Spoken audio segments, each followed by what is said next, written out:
The sharp antiseptic smell of hospital disinfectant burned my nostrils as I drifted in and out of consciousness.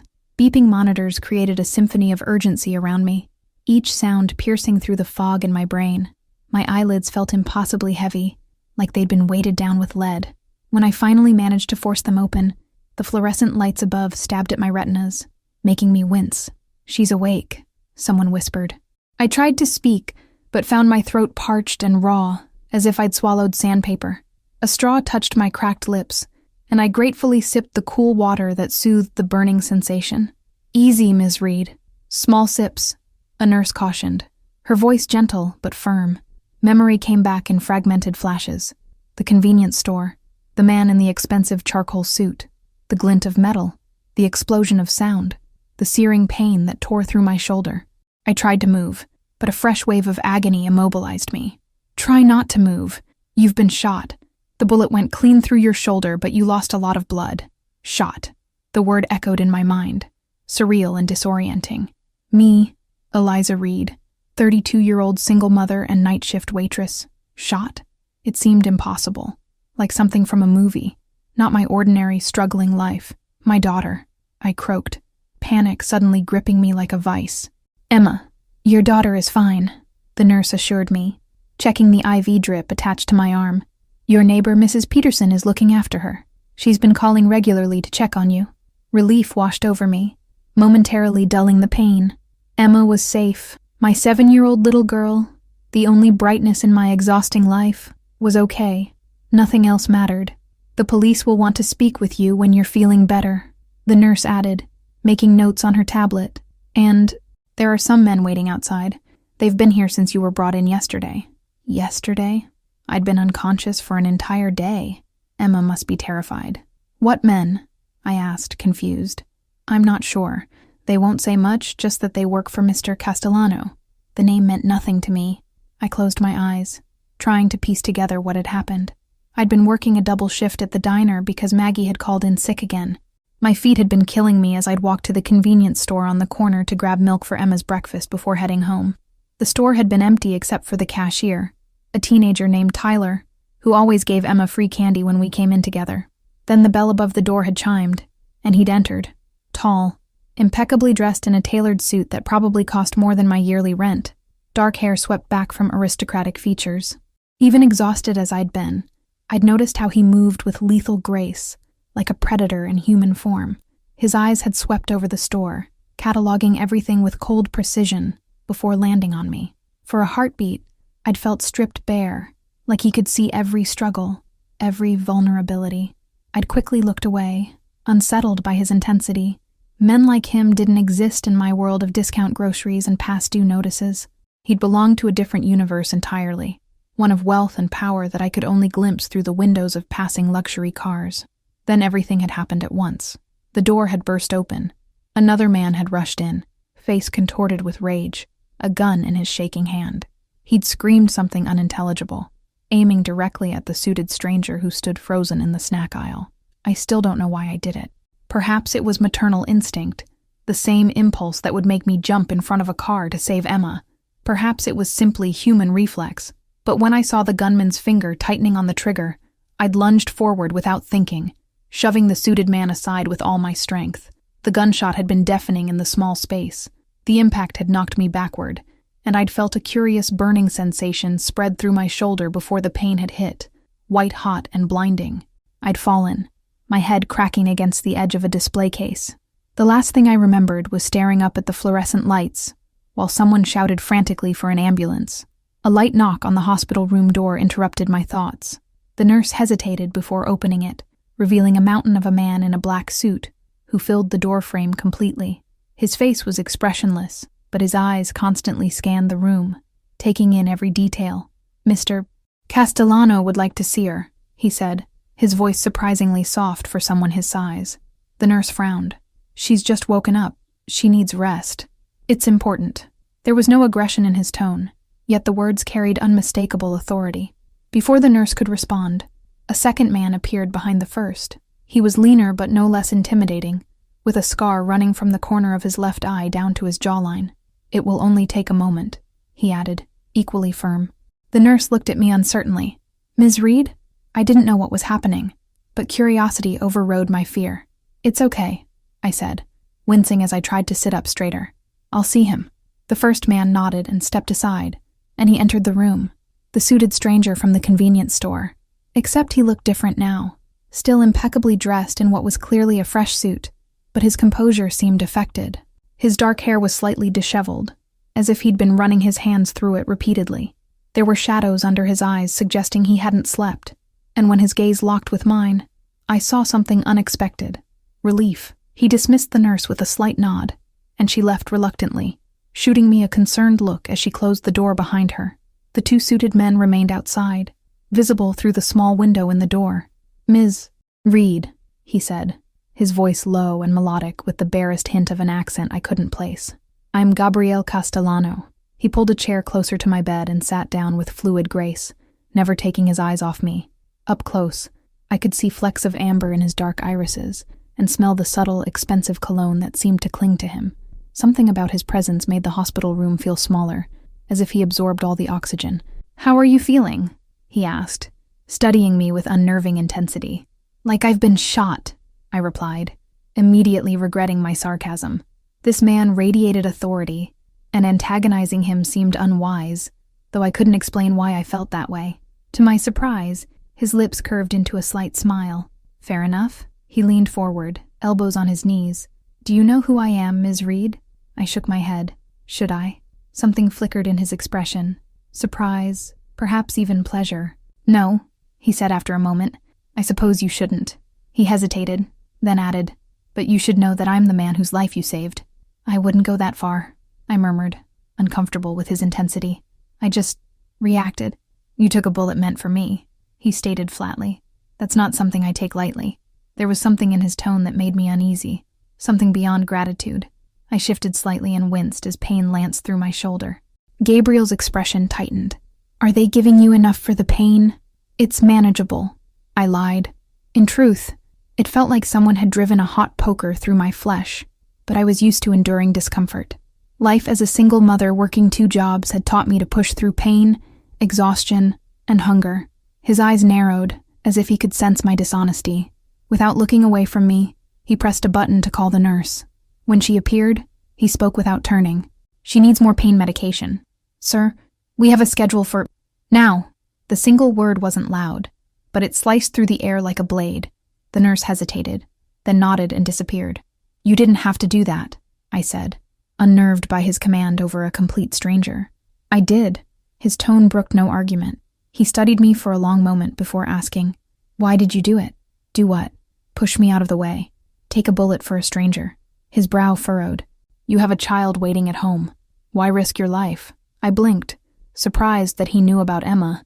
"How did you—" "I make it my business to know things, Ms. Reed," he interrupted smoothly, "especially about people who interest me." A chill ran down my spine despite the warmth of the hospital room. I'd interested a man who had men in suits standing guard outside my door, a man who could make nurses jump with a single word. This couldn't be good. "So why?" he persisted, leaning closer. "Why save me?" I swallowed hard, trying to ignore how his proximity made my heart race. "I told you I just reacted. I saw someone in danger and I couldn't just watch." I looked down at my hands, pale against the starched hospital sheets. "Maybe it was stupid." "It was," he agreed, surprising me with his bluntness. "Brave, but incredibly stupid." The nurse returned with additional medication, adding it to my IV drip with a nervous glance at Gabriel. Almost immediately, a pleasant warmth began spreading through me, dulling the sharp edges of pain. "Better?" Gabriel asked, watching me closely. I nodded, feeling slightly lightheaded as the medication took effect. "Good." He straightened in his chair. "Now, Ms. Reed." "Eliza," I interrupted, emboldened by the painkillers. "If you know so much about me, you might as well use my name." A smile touched his lips again, this one reaching his eyes. "Eliza," he repeated, as if tasting the word. "I need you to understand something. The man who shot you wasn't a random criminal. He was sent to kill me. The casual way he delivered this bombshell made me wonder if I'd misheard." "What? Why would someone want to—" "That's not important right now," he cut me off. "What matters is that you've unintentionally involved yourself in something dangerous. The man who shot you works for someone who won't be pleased that I'm still alive. Fear began to seep through the painkiller haze. Are you saying I'm in danger now? What about my daughter?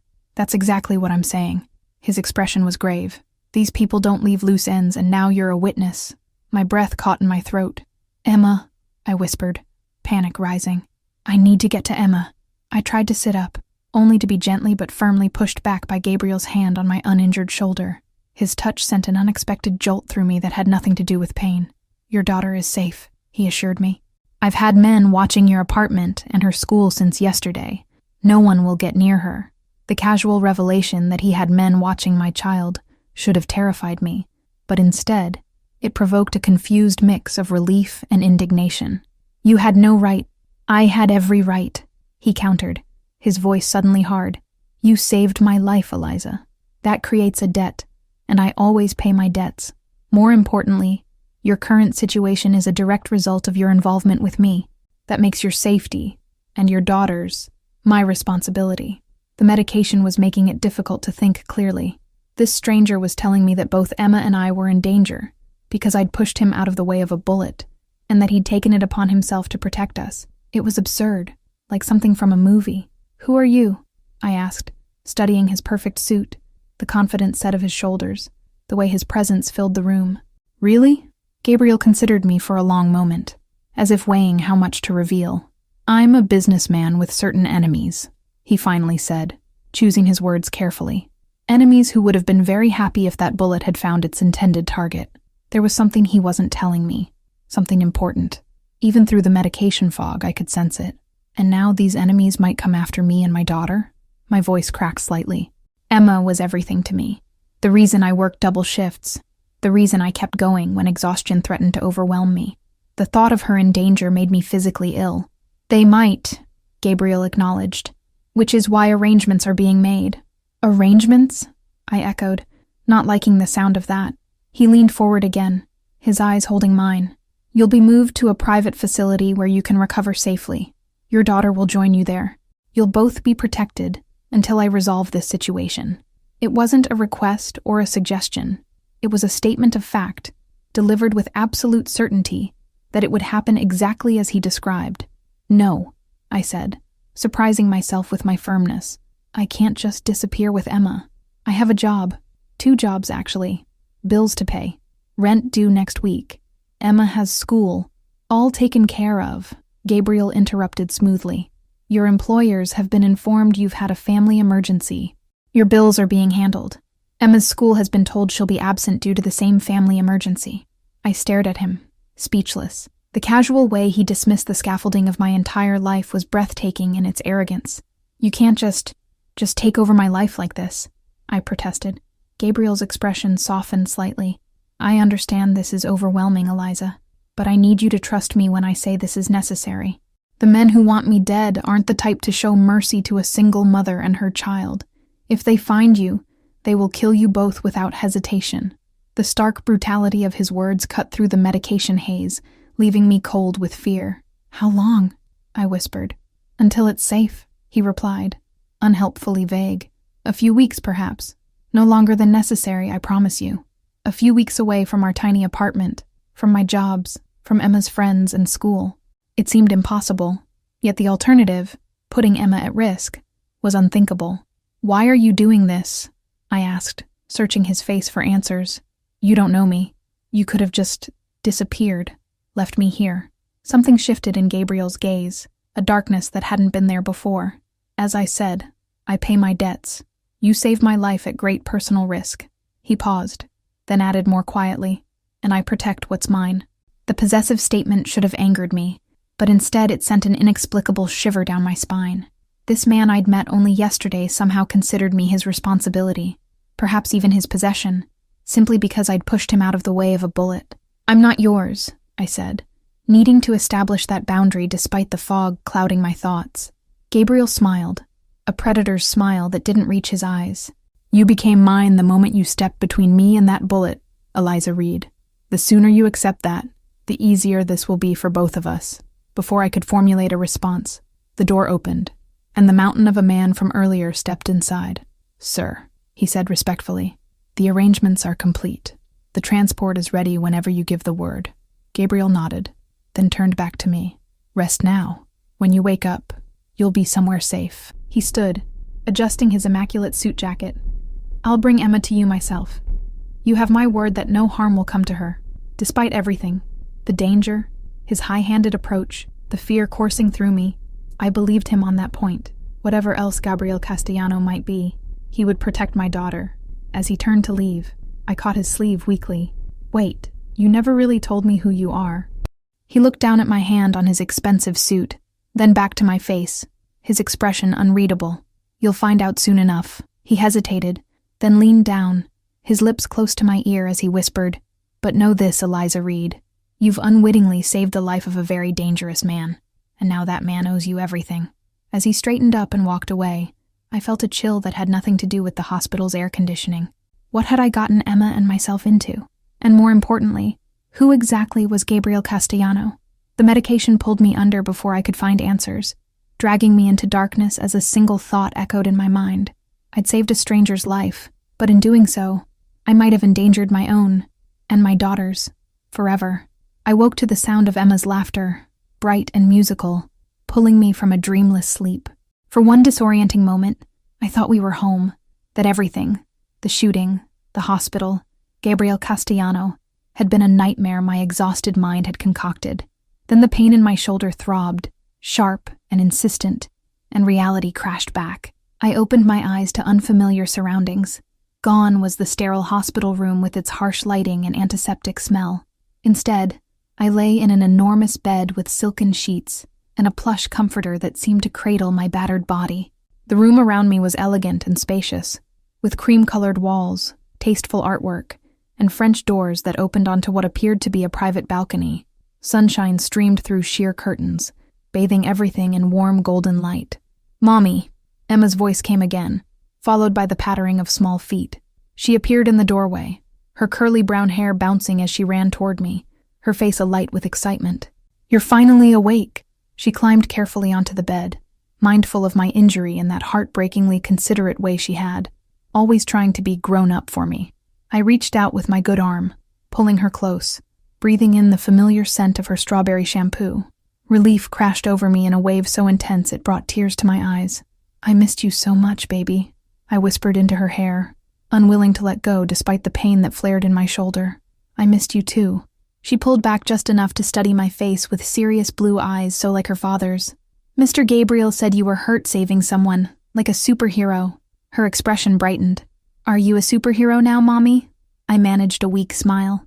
"Not quite, sweetheart. Just in the wrong place at the wrong time. Or the right place at the wrong time, depending on how you looked at it. Speaking of Mr. Gabriel, where exactly are we?"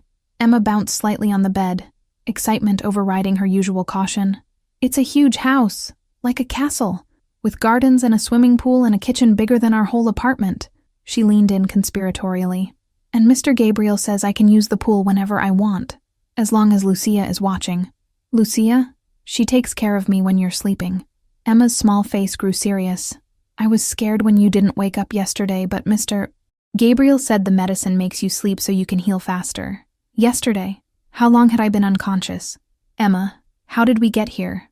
What happened after the hospital?" Before she could answer, a soft knock came at the door, and a middle-aged woman with a kind face and silver-streaked dark hair entered, carrying a tray. She wore simple but expensive-looking black slacks and a cream blouse, with a silver pendant at her throat. "Ah, you're awake, Ms. Reed. Excellent." Her accent was similar to Gabriel's, subtle but present. Mediterranean, perhaps? "Emma, what did I say about letting your mother rest?" "But she woke up on her own," Emma protested, a hint of stubbornness in her voice that I recognized all too well. The woman's stern expression softened. "So she did. Still, it's time for your lesson with Dr. Harlow." When Emma's face fell, she added, "And perhaps afterward, if your mother is feeling up to it, you can show her the gardens." Emma brightened immediately. "Can I, Mommy? The gardens are so pretty with fountains and everything." I nodded, still trying to process the situation. "Of course, sweetheart. I'd love that." With a squeal of delight, Emma hugged me gently, then slid off the bed. "I'll be super good for Dr. Harlow so we can finish early." She darted out of the room with the boundless energy of childhood. "Dr. Harlow?" I asked, once she'd gone. "A tutor," the woman explained, setting the tray down on a nearby table. Mr. Castellano arranged for Emma's schooling to continue during your stay. She moved efficiently around the room, adjusting curtains and checking the pitcher of water on the nightstand. I'm Lucia Moretti, the housekeeper. I've been looking after your daughter since you arrived. How long has it been? I asked, struggling to sit up. Since the hospital? Lucia moved to help me, placing pillows behind my back with practiced ease. 3 days. The doctor gave you sedatives to help with the pain during transport. You've been drifting in and out of consciousness since then. She poured a glass of water from the pitcher. Emma has been very brave, though naturally concerned for her mother. I accepted the water gratefully, taking small sips as I tried to make sense of everything. Where exactly are we, Ms. Moretti? Please, call me Lucia. She smiled, the expression warming her serious face. You're at Mr. Castellano's estate outside the city. It's very private, very secure. She gestured to the tray she'd brought. I've prepared a light breakfast. You need to rebuild your strength. The tray held a bowl of fresh fruit, yogurt, toast, and a pot of what smelled like excellent coffee. My stomach growled audibly, reminding me how long it had been since I'd eaten. Thank you, I said sincerely, for the food and for looking after Emma. Lucia's expression softened. Emma is a delightful child, very well-mannered. You've done an excellent job with her, especially, she trailed off, seemingly uncomfortable. Especially as a single mother? I finished for her, used to that particular awkward pause. She inclined her head slightly. I meant no offense. None taken. It's just reality. I reached for a piece of toast, suddenly ravenous. Is Mr. Castellano here? I'd like to speak with him. He's attending to business in the city today, but will return this evening. Lucia moved toward the door. He asked to be informed immediately when you were properly awake. I'll let him know. After she left, I ate slowly, savoring the simple but perfectly prepared food while I took stock of my situation. I'd been moved from the hospital to what was apparently Gabriel Castellano's private estate while unconscious. Emma had been brought here as well, and seemed to be thriving, excited even about our new surroundings. A private tutor had been arranged for her education. A housekeeper was caring for her needs. All of this organized and paid for by a man I'd met only once. A man who'd said I was his because I'd pushed him out of the way of a bullet. A man who, according to his own words, had dangerous enemies who wouldn't hesitate to kill me and my daughter. After finishing most of the food, I carefully swung my legs over the side of the bed, testing my strength. I wore silk pajamas I'd definitely never seen before, the fabric sliding coolly against my skin as I moved. My injured shoulder was bandaged professionally, the pain present but manageable. Someone had bathed me while I was unconscious, a thought that made me uncomfortably vulnerable. I made my way to the ensuite bathroom, which was larger than my entire bedroom at home, all marble and glass with a shower that could have fit 3 people, and a soaking tub beneath a window overlooking manicured gardens. Again, I was struck by the surreal contrast to my normal life of cramped spaces, secondhand furniture, and constant financial anxiety. After using the facilities, I found a robe hanging on the bathroom door and slipped it on over the pajamas, needing the extra layer of coverage despite the warmth of the day. I felt exposed enough already, plucked from my life and placed in this gilded cage without my consent, even if it had supposedly been for my protection. The French doors leading to the balcony tempted me. Needing fresh air and a better sense of where exactly we were, I made my way across the room and pulled them open. The scent of roses and freshly cut grass greeted me as I stepped outside. The balcony overlooked extensive gardens that stretched toward a line of trees in the distance. Perfectly manicured lawns, flowering shrubs, stone pathways, and multiple fountains created a scene of almost unreal beauty. Beyond the gardens, I could see nothing but trees in all directions. No neighboring properties, no roads, nothing to indicate proximity to civilization. We were completely isolated. Movement below caught my eye.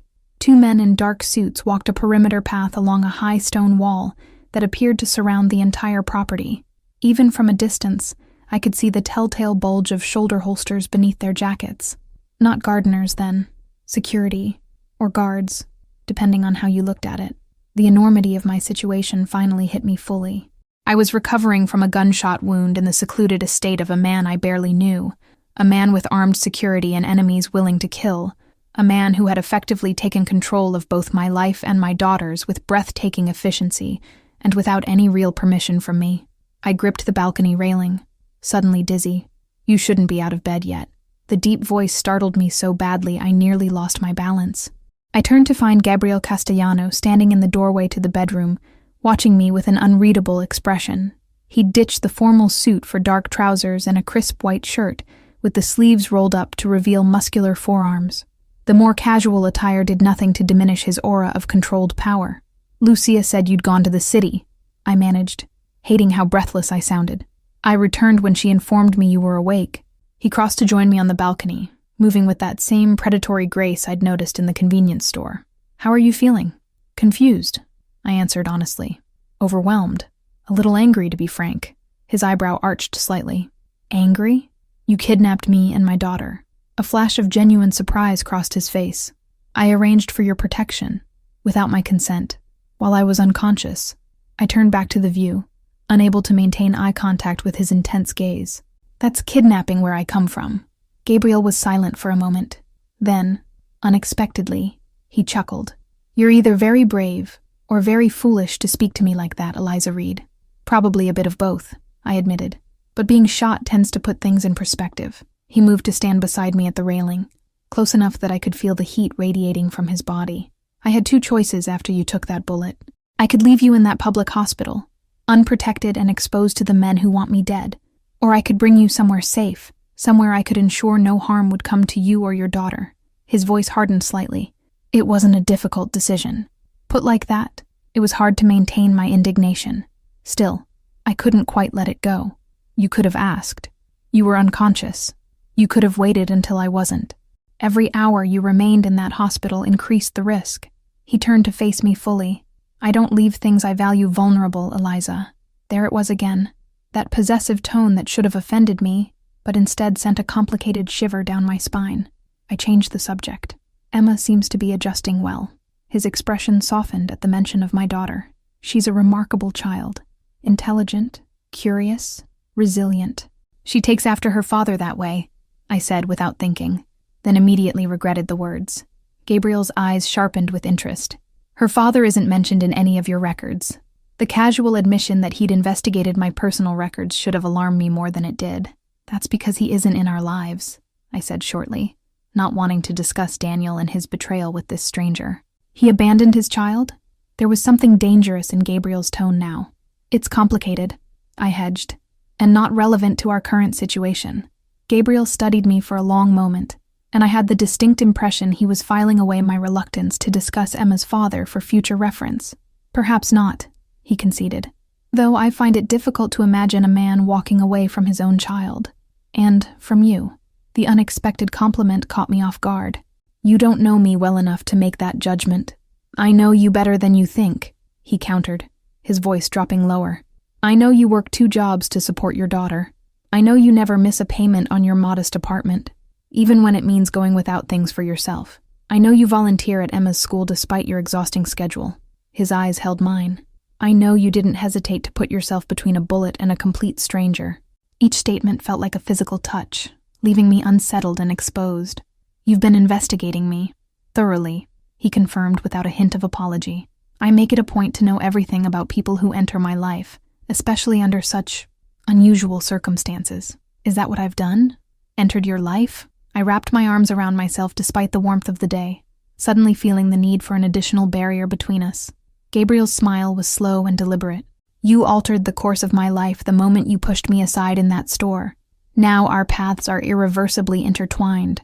The way he said it, like a foregone conclusion, an immutable fact, made my heart race. "Only until the danger passes," I reminded him, and myself. Then Emma and I returned to our normal lives. Something flashed in his eyes, too quick to identify. "Of course," he agreed smoothly, "though I suspect your definition of normal may shift after this experience." Before I could ask what he meant, a wave of dizziness hit me, making me sway slightly.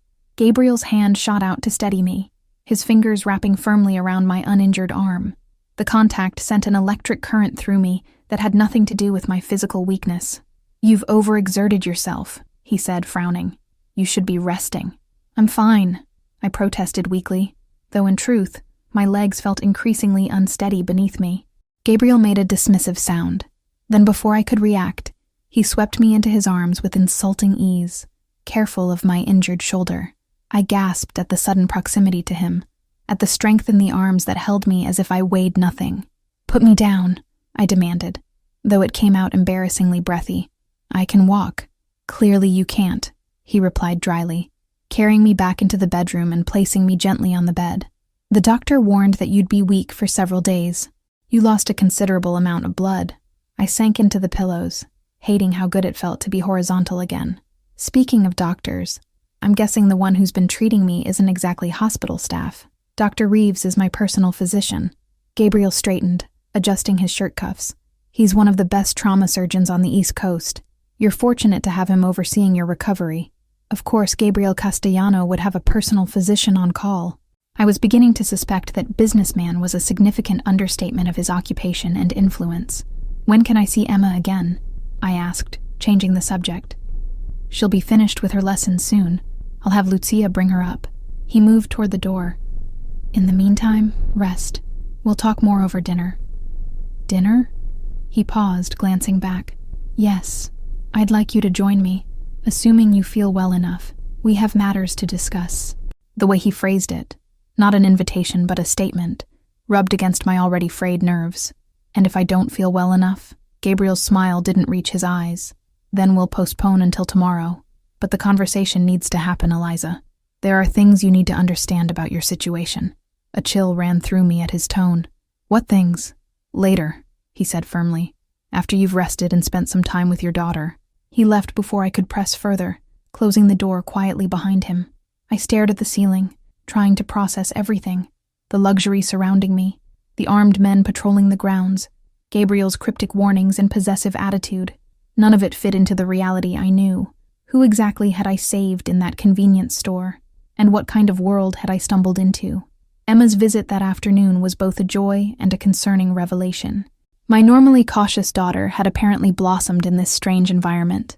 She chattered excitedly about her tutor. "He knows everything, Mommy, even more than Ms. Wilson. The gardens, the library filled with books, and most concerning of all, about Mr. Gabriel. He got me new art supplies, the really good kind," she told me as we sat in a secluded corner of the gardens, me wrapped in a cashmere throw despite the pleasant temperature. "And books about stars because I told him I want to be an astronaut." I tried to keep my expression neutral. "That was nice of him." Emma nodded enthusiastically. "And he showed me how to play chess. He says I'm a natural strategist." She pronounced the word carefully, clearly repeating something she'd heard. "That means I'm good at planning ahead." The image of my 7-year-old daughter playing chess with the intimidating Gabriel Castellano was both bizarre and somehow unsettling. "You've spent a lot of time with Mr. Gabriel then." "Mostly at dinner," she said, plucking a daisy from the grass beside our bench. "He asks me lots of questions about school and my friends and what books I like." Her small brow furrowed. "He asked about Daddy, too." My blood ran cold. "What did he ask? What did you tell him?" Emma shrugged, her attention on the flower she was methodically deconstructing, petal by petal. "Just if I remembered him." I said not really. She glanced up at me. "Is that bad?" "No, sweetheart, that's fine." I smoothed her curls, trying to hide my unease. "It's just private, family business." "That's what Mr. Gabriel said, too." She brightened. "He said sometimes families are just a mommy and a little girl, and that's perfectly okay." Despite my misgivings about Gabriel, I felt a reluctant appreciation for how he'd handled that particular conversation with my daughter. "He's right about that." Emma twirled the denuded flower stem between her fingers. "Mommy, is Mr. Gabriel a prince?" The question was so unexpected I laughed. "What? No, sweetheart. Why would you think that?" "Because he lives in a castle and has guards and everyone does what he says right away." She looked around at the manicured gardens, the patrolling security. "And he rescued us, like in my storybooks." I tensed at her choice of words. "Emma, he didn't rescue us. We're just staying here for a little while because it's safe." "Safe from the bad men?" My heart sank. "What bad men, Emma?" Her expression turned serious. "The ones who hurt you. Mr. Gabriel said there are some bad men who might try to hurt us, but that no one can get past his guards, so we don't have to be scared." I made a mental note to have a very serious conversation with Gabriel Castellano about what was and wasn't appropriate to discuss with my child. "You don't need to worry about any of that, baby. Everything's going to be fine." Emma nodded, apparently satisfied with this assurance. "I know. Mr. Gabriel promised. He said he'd never let anyone hurt his girls." His girls. The possessive phrase, innocent from my daughter's lips, sent a jolt of alarm through me. What exactly was Gabriel telling Emma while I'd been unconscious and recovering? "Sweetheart," I said carefully, "we're not his girls. We're just guests here for a little while." Emma looked confused, but he said, "Emma," Lucia's voice called from further down the garden path. "Time to come in for your snack before afternoon lessons." My daughter jumped up, momentarily distracted from our conversation. "Coming," she turned back to me. "Will you be at dinner tonight, Mommy? Mr. Gabriel said maybe you would if you felt better." "I'll try, sweetheart," I forced a smile. "Now go on with Lucia. I'll see you soon." I watched her skip away, her earlier words echoing in my mind. His girls. The phrase lodged in my chest like a splinter, impossible to ignore. I'd gone from being a fiercely independent single mother, working 2 jobs to provide for my daughter, to being considered the possession of a man who seemed to command a small army of security personnel, a man who had moved us into his home, arranged for my medical care, my daughter's education, who was apparently forming a bond with Emma while I'd been incapacitated, a man who had enemies willing to kill to get to him. And tonight, apparently, I would be having dinner with him to discuss my situation. I pulled the cashmere throw tighter around my shoulders, suddenly chilled despite the afternoon sunshine. Whatever Gabriel Castellano wanted to tell me, I had a feeling it would change everything. Again. Lucia arrived at my room that evening with a selection of dresses laid across her arms. "Mr. Castellano thought you might want something suitable for dinner," she explained, carefully laying them out on the bed. I stared at the elegant garments, a simple black sheath dress, a deep blue wrap dress, and an emerald green silk that looked like it cost more than my monthly rent. "These aren't mine." "No," Lucia agreed, smoothing an invisible wrinkle from the blue dress. "They were purchased for you, along with the items in the closet." She nodded toward a door I hadn't yet opened. I crossed the room and pulled it open to find a walk-in closet filled with clothing, casual wear, formal attire, sleepwear, shoes, even undergarments still with tags attached, all in my size. When I began, then stopped, remembering I'd been unconscious for 3 days. How did he know my size? Lucia's expression remained professionally neutral. "Mr. Castellano is thorough." That seemed to be the explanation for everything. Mr. Castellano was thorough. Mr. Castellano arranged everything. Mr. Castellano knew best. It was beginning to grate on my already frayed nerves. "I'm not wearing any of this," I decided, closing the closet door firmly. "I'll wear what I came in with. Your clothing was damaged, Ms. Reed, from the shooting." Lucia's voice softened slightly. There was a considerable amount of blood. Of course there was. I'd been shot. My favorite blue blouse probably looked like a crime scene exhibit now. I sighed, defeated. "Fine. The blue one, I guess." Lucia nodded approvingly. "An excellent choice. Would you like assistance preparing? With your injury, bathing might be difficult." The thought of needing help to bathe, like an invalid or a child, made me bristle. "I can manage. As you wish." She laid out the blue dress on the bed along with matching underwear, then moved to the bathroom to start the shower. "I'll leave you to it then. Dinner will be served at 7 in the small dining room. I'll come to escort you." After she left, I sat on the edge of the bed, staring at the dress. The fact that Gabriel Castellano had arranged for an entire wardrobe to be purchased for me in exactly my size felt like yet another boundary crossed, another aspect of my life he'd taken control of without permission. Yet what choice did I have? I couldn't very well go to dinner in the silk pajamas I'd been wearing since I woke. The shower proved more challenging than I'd anticipated. My injured shoulder protested at every movement, and washing my hair one-handed was nearly impossible. By the time I emerged, I was exhausted and irritable, my shoulder throbbing despite the pain medication Dr. Reeves had prescribed. Dressing was equally difficult. The wrap dress, while easier than most styles, still required dexterity I currently lacked. After several frustrated attempts, I was finally presentable, though the effort had left me drained.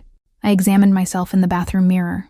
The woman who stared back looked like a stranger, pale and drawn, with shadows under her eyes, and a vulnerability I wasn't accustomed to seeing in my own reflection.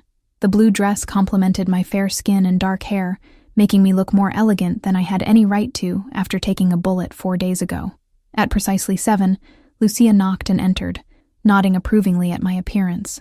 "You look lovely, Ms. Reed. Are you feeling strong enough to walk to the dining room?" My pride wanted to say yes, but practicality won out. "I might need to take it slowly." "Of course." She offered her arm for support with surprising strength for her slight frame. The journey through the mansion, because that's what it was, a true mansion, revealed the full scale of Gabriel Castellanos' wealth. Marble floors, priceless artwork, antique furniture that probably belonged in museums, all displayed with tasteful restraint rather than ostentatious showing. Old money, I thought, not nouveau riche. This wasn't the home of someone who'd recently acquired wealth. It was the domain of someone born to it, who took it for granted. We descended a sweeping staircase and followed a long hallway before Lucia paused outside a set of double doors. "The small dining room," she announced, knocking once before opening them. Small was a relative term, apparently. The room could have comfortably seated 12, though only 2 place settings graced the elegant table. One end was occupied by Gabriel Castellano, who rose immediately as I entered. He'd changed into a dark suit that looked custom-tailored to his powerful frame, making me suddenly conscious of how underdressed I felt, despite the expensive dress. "Eliza," he greeted me, his gaze traveling over me in a slow assessment that made my skin tingle. "You look beautiful." "Thank you," I replied stiffly, allowing Lucia to guide me to the chair opposite his. "Where's Emma?" "She had dinner earlier. She's with her tutor for an evening astronomy session." Gabriel resumed his seat as Lucia helped me into mine. Dr. Harlow mentioned she has an exceptional interest in space. He thought she might enjoy viewing the stars through the telescope in the observatory. Of course the mansion had an observatory. Why wouldn't it? "She does love astronomy," I acknowledged, unable to fault him for identifying and nurturing my daughter's passion. "Her father used to—" I stopped myself, unwilling to share those memories. Gabriel's eyes sharpened at the mention of Emma's father, but he didn't press. Instead, he nodded to Lucia, who departed silently, closing the doors behind her. "Wine?" he offered, reaching for a crystal decanter. "I probably shouldn't, with the medication." "Ah, of course." He set the decanter down and picked up a bell, ringing it once. Almost immediately, a door at the side of the room opened, and a uniformed server appeared. "Water for Ms. Reed, please, and we'll begin with the first course." The server nodded and disappeared as silently as he'd appeared. "You rang an actual bell for service," I observed, unable to keep the incredulity from my voice. I didn't think people actually did that outside of period dramas. A hint of amusement crossed Gabriel's face. "Some traditions are worth maintaining." He studied me across the table. "How are you feeling?" "Better," I admitted reluctantly, though the shower was a challenge. "You should have accepted Lucia's help." "I'm not an invalid." "No, you're a woman recovering from a gunshot wound." His tone was mild but firm. "There's no shame in accepting assistance when needed." Before I could form a retort, the server returned with my water and the first course, an exquisite salad featuring ingredients I couldn't identify arranged like a work of art on bone china plates. It looked too beautiful to eat. "You're wondering why I asked you to join me tonight," Gabriel said, picking up his fork. Among other things, I followed his lead, taking a small bite of the salad. The explosion of flavors, sweet, tart, savory, momentarily distracted me from our conversation. "I believe it's time you understood exactly what happened at that convenience store, and what it means for you and your daughter moving forward." The seriousness of his tone recaptured my full attention. "I'm listening." Gabriel took a sip of his wine, seemingly gathering his thoughts. "The man who shot you wasn't a random criminal. As I mentioned before, he was sent by a rival, business associate, a man named Victor Kozlov." "What kind of business associate sends gunmen after his rivals?" I asked, though I was beginning to suspect I already knew the answer. Gabriel's smile was cold. "The kind who operates outside the law." "You're a criminal." I set my fork down, appetite suddenly gone. "I prefer to think of myself as an entrepreneur working in unregulated markets." His casual tone couldn't disguise the dangerous edge underneath. "But yes, by legal definitions, certain aspects of my business empire would be considered criminal enterprises." The blunt admission stunned me into momentary silence. I'd suspected something along these lines, given the armed security and talk of enemies, but hearing him confirm it was another matter entirely. "You're a mafia boss," I whispered, the pieces finally clicking into place. "That's why you have all this security, why someone tried to kill you." Organized crime is an outdated term, but essentially correct. Gabriel continued eating as if we were discussing the weather rather than his criminal empire. "My family has controlled certain interests on the East Coast for 3 generations. My mind reeled, trying to process the implications. I'd taken a bullet meant for a mafia don. I was currently dining in the heavily guarded estate of one of the most dangerous men in the country, and my 7-year-old daughter Was upstairs learning about stars, with a tutor hired by this same man. I want to leave, I said abruptly, pushing my chair back from the table. Emma and I need to go. Now. Gabriel didn't move, didn't raise his voice, but somehow his presence seemed to expand, filling the room. You can't leave, Eliza. Not yet. You can't keep us here against our will. I'm not keeping you here against your will. I'm keeping you alive. His voice hardened. Viktor Kozlov now knows who you are. His men have been watching the hospital, your apartment, Emma's school. If you leave this estate, you'll be dead within 24 hours. And then they'll kill your daughter too. The clinical way he described our potential murder made my blood run cold. You don't know that for certain. I do. His eyes held mine, unflinching. Kozlov doesn't leave loose ends, and you've become a significant one. You witnessed his failed assassination attempt. Worse, you interfered with it. In his world, that makes you an enemy to be eliminated. I'm nobody, I protested. Just a waitress who happened to be in the wrong place at the wrong time. You stopped being nobody the moment you saved my life. Gabriel set his wineglass down with deliberate care. There are now only 2 possible futures for you, Eliza Reed. Either you remain under my protection, or you die at Kozlov's hands.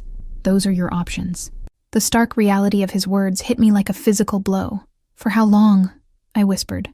Until I eliminate the threat. And how long will that take? Gabriel's expression darkened. Kozlov has significant resources and connections. Dismantling his operation without triggering a full-scale war will take time. Months, at minimum. Months? I echoed, horrified. I can't stay here for months. I have a life, jobs, responsibilities, all of which mean nothing if you're dead, he interrupted coldly. This isn't a negotiation, Eliza. It's simply reality. I stared at him, momentarily speechless with rage and fear. So that's it? Emma and I are just supposed to put our lives on hold indefinitely while you wage your criminal war? Your lives aren't on hold. They're continuing, just in a different environment. He gestured to our surroundings. An environment with considerably more advantages than your previous situation, I might add. Advantages like what? Being prisoners in a gilded cage? Having armed guards watching our every move? Advantages like financial security, the best education for your daughter, access to opportunities she would never have had otherwise. His gaze intensified. You've been working yourself to exhaustion for years, Eliza, barely keeping your head above water. Here you can finally rest, heal. Focus on Emma rather than on survival. His words hit uncomfortably close to home. I had been exhausted, stretched to my breaking point trying to provide for Emma while keeping us afloat. The past few days, despite the pain and confusion, had been the first time in years I hadn't had to worry about bills, rent, or whether I could afford new shoes for Emma's growing feet. But at what cost? What happens when it's over? I asked, my voice barely audible. If you eliminate the threat, what then? Something flickered in Gabriel's eyes, too quick to identify. Then, you'll be free to make your choice. What choice? Whether to return to your previous life, or to accept a new one. He reached across the table, his fingers brushing mine in a touch so light, I could almost believe I'd imagined it. But that's a conversation for another time. For now, all that matters is keeping you and Emma safe. The server returned with the second course, breaking the moment of tension between us. I withdrew my hand, unsettled by the brief contact and everything it implied.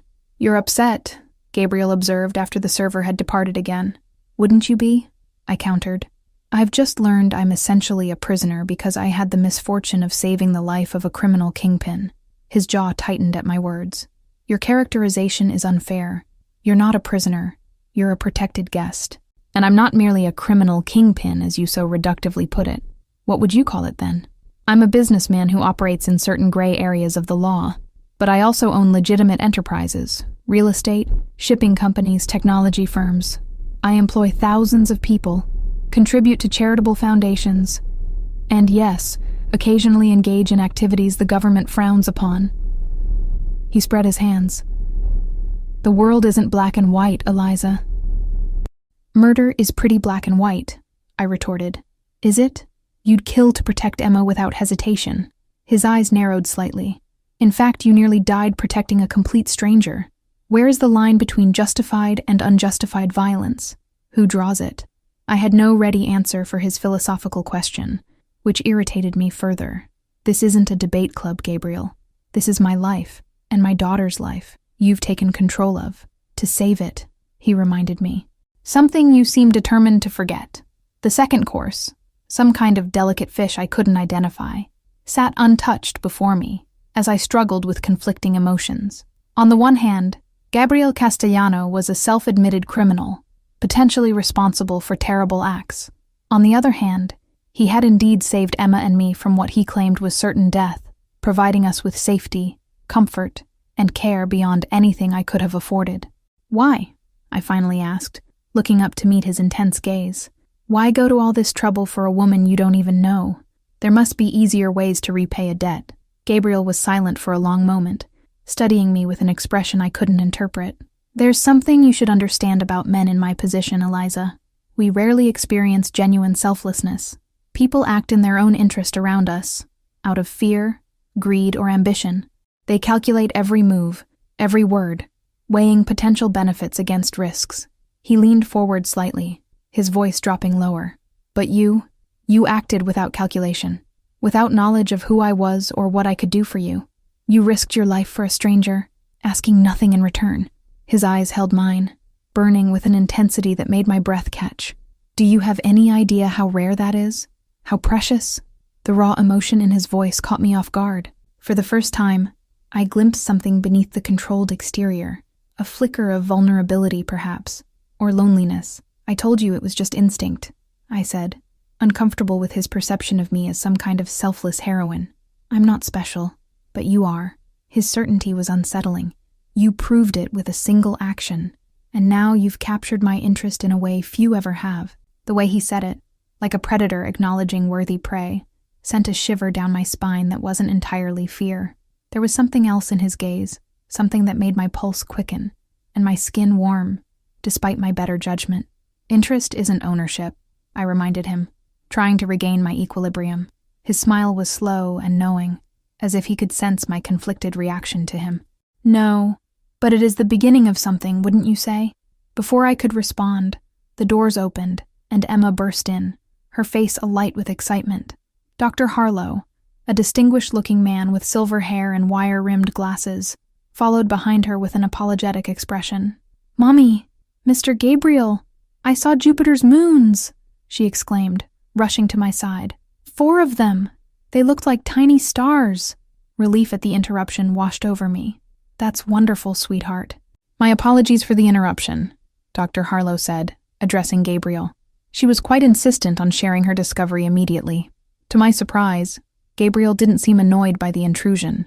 Instead, his expression softened as he looked at Emma. No apology necessary, Doctor.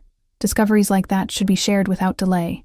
Emma beamed at his approval, then turned back to me. Can I show you the observatory, Mommy? It has a huge telescope that can see all the way to Saturn. Perhaps tomorrow, little one, Gabriel suggested gently before I could respond. Your mother still needs to rest and recover her strength. Emma's face fell slightly, but she nodded. Okay, tomorrow. The easy way Gabriel managed my daughter's expectations, and the way Emma accepted his authority, unsettled me. In just a few days, he'd apparently established himself as a figure to be respected and obeyed in her young mind.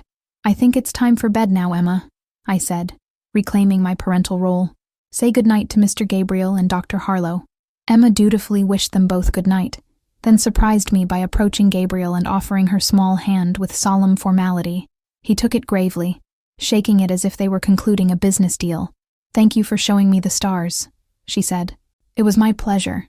His smile transformed his face, softening the hard edges and making him momentarily approachable. Perhaps next time we can look for the constellations your father taught you about. I froze at the casual mention, a chill running through me. I'd never told Gabriel that Daniel had been the one to introduce Emma to astronomy, which meant Emma had shared that particular detail with him during one of their conversations. How much else had my daughter innocently revealed about our past? I forced a smile. Lucia, could you please take Emma to her room? I'll be up shortly to tuck her in. After they departed, I turned to Gabriel, unable to hide my displeasure. You've been questioning my daughter about her father. His expression remained impassive. She mentioned him unprompted. I merely listened. I don't want you discussing him with her. Why? Because he abandoned you both? Because he stole from you before he left? Shock rendered me momentarily speechless. I hadn't told anyone the full story of Daniel's betrayal. Not my friends, not my family, certainly not Gabriel Castellano. How did you— As I said, I'm thorough. His tone was matter-of-fact, unapologetic. Daniel Barrett, software developer. Left when Emma was 2. Emptied your joint savings account before disappearing. Currently living in Seattle with his new wife and their infant son. Each detail felt like a physical blow. I hadn't known Daniel had remarried, had another child. I'd deliberately avoided seeking information about him after he left, focusing instead on rebuilding our shattered lives. You had no right, I whispered, hands trembling with anger. I have every right to know about the man who abandoned my— He stopped abruptly, then amended, to know about Emma's father. The slip was revealing. My daughter. He'd been about to say my daughter, as if he had some claim to her.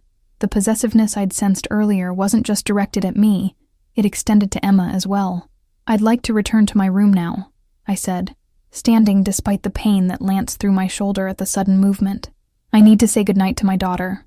Gabriel rose as well, his expression unreadable once more. Of course, we can continue our conversation another time. I think we've said all that needs to be said. I moved toward the door, determined to maintain what little independence I had left. Not quite. His voice stopped me before I reached the exit. There's the matter of your recovery, your financial situation, and Emma's future education to discuss. I turned back, frowning. What about them? Your injury will take weeks to heal completely. During that time, you'll need physical therapy, proper nutrition, rest, all of which will be provided here. His tone made it clear this wasn't open for discussion. As for your financial concerns, I've taken the liberty of settling your outstanding debts and arranging for your apartment to be maintained in your absence. You did what? I stared at him, incredulous. It seemed the most practical solution. He spoke as if paying off a stranger's debts was a perfectly normal thing to do. Additionally, I've established a trust fund for Emma's education. Whatever path she chooses, college, graduate studies, technical training, the resources will be available to her. My head spun with the implications. In a few sentences, he'd eliminated the financial burdens that had weighed on me for years and secured my daughter's future in a way I never could have managed on my own. Why? I asked again, genuinely bewildered by his generosity. Gabriel approached slowly, stopping close enough that I had to tilt my head back to maintain eye contact. Because I can. Because it pleases me to do so. His voice lowered. And because you and Emma are now under my protection in every sense of the word. I take care of what's mine, Eliza. We're not yours, I insisted, though the words lacked conviction even to my own ears. His smile was knowing. Aren't you? You live in my home. You wear clothes I provided. Your daughter learns from tutors I hired. Your debts have been settled with my money. Your future security depends on my protection. He reached out, his fingers lightly tracing the curve of my jaw in a touch so gentle it was barely perceptible. If not mine, then whose are you? I had no answer that didn't sound hollow. The truth was, Gabriel Castellano had systematically inserted himself into every aspect of our lives with a thoroughness that left no room for denial. In just a few days, he'd made himself indispensable to our survival and comfort, and some traitorous part of me didn't entirely hate it. I need to say goodnight to Emma, I repeated, stepping back from his touch. He allowed me to retreat, but his eyes told me he was merely granting a temporary reprieve. We'll speak again tomorrow. Rest well, Eliza. As I made my way upstairs to Emma's room, I couldn't shake the feeling that I was balanced on a precipice, about to fall into something I couldn't control or escape. Gabriel Castellano had saved us from a threat he claimed would have killed us, only to ensnare us in a different kind of danger, one more seductive and perhaps even more inescapable. Because despite everything, his criminal activities, his high-handedness, his unsettling possessiveness, I couldn't deny the pull I felt toward him, the way my skin tingled when he was near, the way my heart raced when his eyes met mine. I was attracted to the very man who'd upended our lives, and that realization terrified me more than any external threat ever could. Morning sunlight streamed through the French doors, painting warm stripes across the bed as I slowly awakened. For a moment, I simply lay there, cataloging the dull ache in my shoulder, the softness of the sheets against my skin, the distant sounds of activity somewhere in the vast mansion. A week had passed since my dinner with Gabriel, a week of gradual healing, of cautious exploration of my gilded prison, and of watching with conflicted emotions as Emma blossomed in her new environment. She'd taken to her lessons with Dr. Harlow with enthusiasm I'd never seen her show for regular school, her natural intelligence flourishing under his personalized attention. She spent hours in the gardens, the library, the observatory, soaking up experiences and knowledge with the resilience of childhood, and she spent time with Gabriel. That was what unsettled me most. The easy rapport developing between my daughter and the man who'd inserted himself so completely into our lives. She spoke of him constantly, recounting their chess matches, the stories he told her, the way he listened to her chatter about stars and planets with genuine interest. Mr. Gabriel says I could be an astronaut if I study hard, she'd told me yesterday, eyes shining with possibility. He says he knows people at NASA. Of course he did. Gabriel Castellano seemed to know people everywhere. Politicians, business leaders, celebrities. His influence extended into corners of society I'd never imagined existed, let alone thought I'd brush against. A knock at my door interrupted my reflections. "Come in," I called, sitting up against the pillows. Lucia entered, carrying the now familiar breakfast tray. "Good morning, Ms. Reed. How are you feeling today?" "Better," I admitted. It was true. Each day brought noticeable improvement. Dr. Reeves, Gabriel's personal physician, seemed pleased with my progress during his regular visits. "Excellent." Lucia set the tray down and moved to open the curtains wider. "Mr. Castellano asked me to inform you that he'll be away on business until this evening. He hopes you'll join him for dinner upon his return." I reached for the coffee, welcoming its rich aroma. "Does he now?" Lucia's expression remained professionally neutral, though I detected a hint of amusement in her eyes. She'd witnessed enough of my prickly interactions with Gabriel over the past week to understand the complexity of our relationship, if it could even be called that. "Also," she continued, "Dr. Reeves will be here at 10 for your checkup, and your first physical therapy session is scheduled for 11 with Mrs. Santos." I nodded, sipping my coffee. The physical therapy was Gabriel's latest addition to my recovery regimen, arranged without consultation but undeniably necessary if I wanted to regain full use of my arm. Like everything else he provided, it was top tier, a specialist who typically treated professional athletes, now dedicated to my rehabilitation. "And Emma?" I asked. "Already at breakfast with Dr. Harlow. They're discussing marine biology today. She was quite excited about it." After Lucia departed, I ate slowly, considering my options for the day. With Gabriel absent, I felt a subtle release of tension, a freedom to explore without his intense scrutiny. Despite my initial fears, I'd discovered I wasn't actually confined to my room, or even to the house. I could wander the extensive grounds freely, though always aware of the security personnel maintaining a discreet distance. The only boundary was the perimeter wall, beyond which lay a world now apparently lethal to me and my daughter. After breakfast, I showered and dressed in some of the casual clothing that filled my closet, soft jeans and a loose blouse that accommodated my injury. I still felt uncomfortable in these garments purchased without my input, but I'd reluctantly acknowledged their practicality. Dr. Reeves arrived precisely at 10, his examination brisk but thorough. "The wound is healing nicely," he pronounced, replacing my bandage with practiced efficiency. "Another week, and we can consider removing the stitches." He fixed me with a stern look. "You need to be diligent with the physical therapy, Ms. Reed. Shoulder injuries can lead to long-term mobility issues if not properly rehabilitated." "I understand." "Good." He packed up his medical bag. "Mr. Castellano is very concerned about your complete recovery." I resisted the urge to roll my eyes. Of course, Gabriel had stressed the importance of my rehabilitation to his staff. His investment needed to be properly maintained, after all. The physical therapy session that followed was both painful and exhausting. Ms. Santos, a petite woman with the deceptive strength of a professional athlete, guided me through exercises that left me trembling and sweating, despite their apparent simplicity. "Excellent work," she said as we finished, seemingly oblivious to my discomfort. "We'll gradually increase the difficulty as your strength returns." Lunch was a solitary affair on the terrace overlooking the gardens. Emma was still engrossed in her marine biology lesson, apparently dissecting a squid under Dr. Harlow's supervision, an educational opportunity she'd never have had in her public school. As I picked at my salad, I spotted movement at the edge of the property, a black SUV passing through the heavily guarded gates. It wasn't Gabriel's usual vehicle, which piqued my curiosity. After a moment, the SUV stopped near the garage area, and several men emerged, their postures alert and professional. More security, perhaps? But then a woman stepped out, her elegant figure unmistakable even at a distance. Tall, slender, dressed in what appeared to be an expensive suit, with dark hair swept into a sleek chignon. She moved with confidence as she was escorted toward the house by two of Gabriel's regular security team. A visitor? In the week we'd been here, no one had come to the estate except staff and Gabriel's men. The appearance of this unknown woman stirred both curiosity and unease in me. I finished my lunch quickly and made my way back inside, intending to return to my room. As I crossed the main foyer, however, voices drifted from the direction of Gabriel's study, one of the few rooms in the mansion I'd been tacitly discouraged from entering.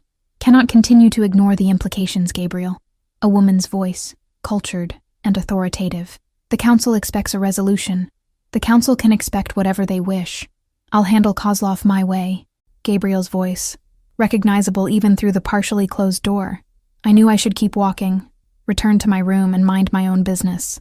But curiosity, that same impulsive quality that had led me to push Gabriel out of the way of a bullet, kept me rooted to the spot. Your way has already resulted in a civilian casualty, the woman countered. A single mother, no less. Do you have any idea how this looks? She's not a casualty, Sophia. She's recovering well. That's hardly the point. Your attachment to this woman is clouding your judgment. Kozlov knows it. The council knows it. It's a vulnerability you can't afford. My breath caught. They were discussing me. The mysterious Sophia clearly knew who I was, and considered me a complication in whatever business Gabriel was conducting. My judgment is perfectly clear, Gabriel replied, his tone hardening. And my personal affairs are not subject to council oversight. They are when they intersect with family business. Sophia's voice grew sharper. You've brought a complete stranger and her child into our inner sanctum, Gabriel.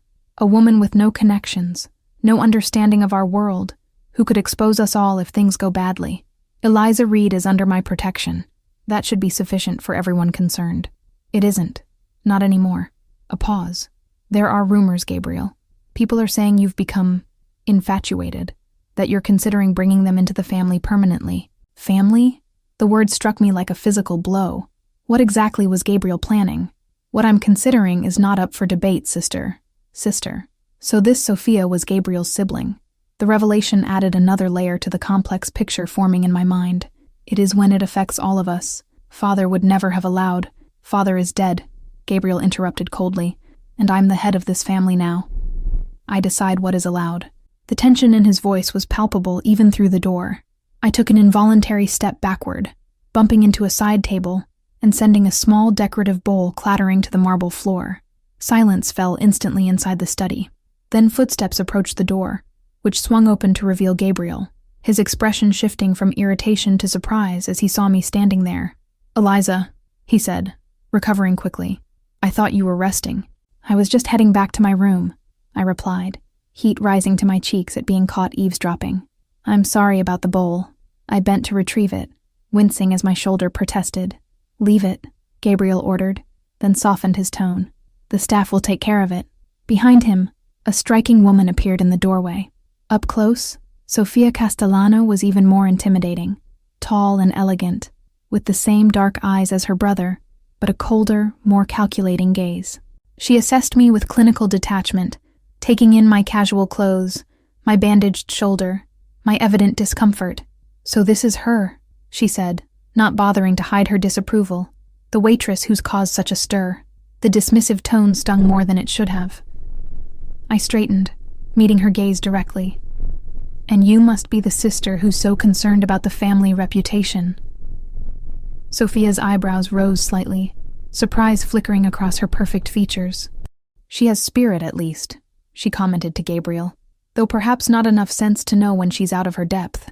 Sophia, Gabriel warned, his voice dropping dangerously. His sister ignored him, stepping forward to circle me slowly, her heels clicking on the marble floor. Tell me, Ms. Reed, do you have any idea what you've stumbled into? Any concept of the world you're now peripheral to? Enough to know it's dangerous, I replied, refusing to be intimidated despite the anxiety coiling in my stomach. And that your brother believes my daughter and I would be killed if we left this estate. Sophia's laugh was devoid of humor. On that point, at least, we agree. Viktor Kozlov is not known for his mercy. She stopped directly in front of me. The question is whether the protection my brother offers is worth the price you'll eventually have to pay. Enough, Sophia, Gabriel said sharply, moving to stand between us. You've made your concerns clear. Now leave us. For a moment I thought she might refuse.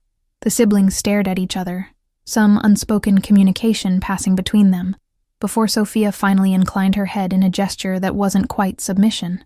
We'll continue our discussion later, she said to Gabriel, then turned back to me. It was illuminating to meet you, Ms. Reed. I suspect we'll be seeing more of each other, whether I approve or not. After she'd departed, escorted by one of Gabriel's men, an uncomfortable silence descended.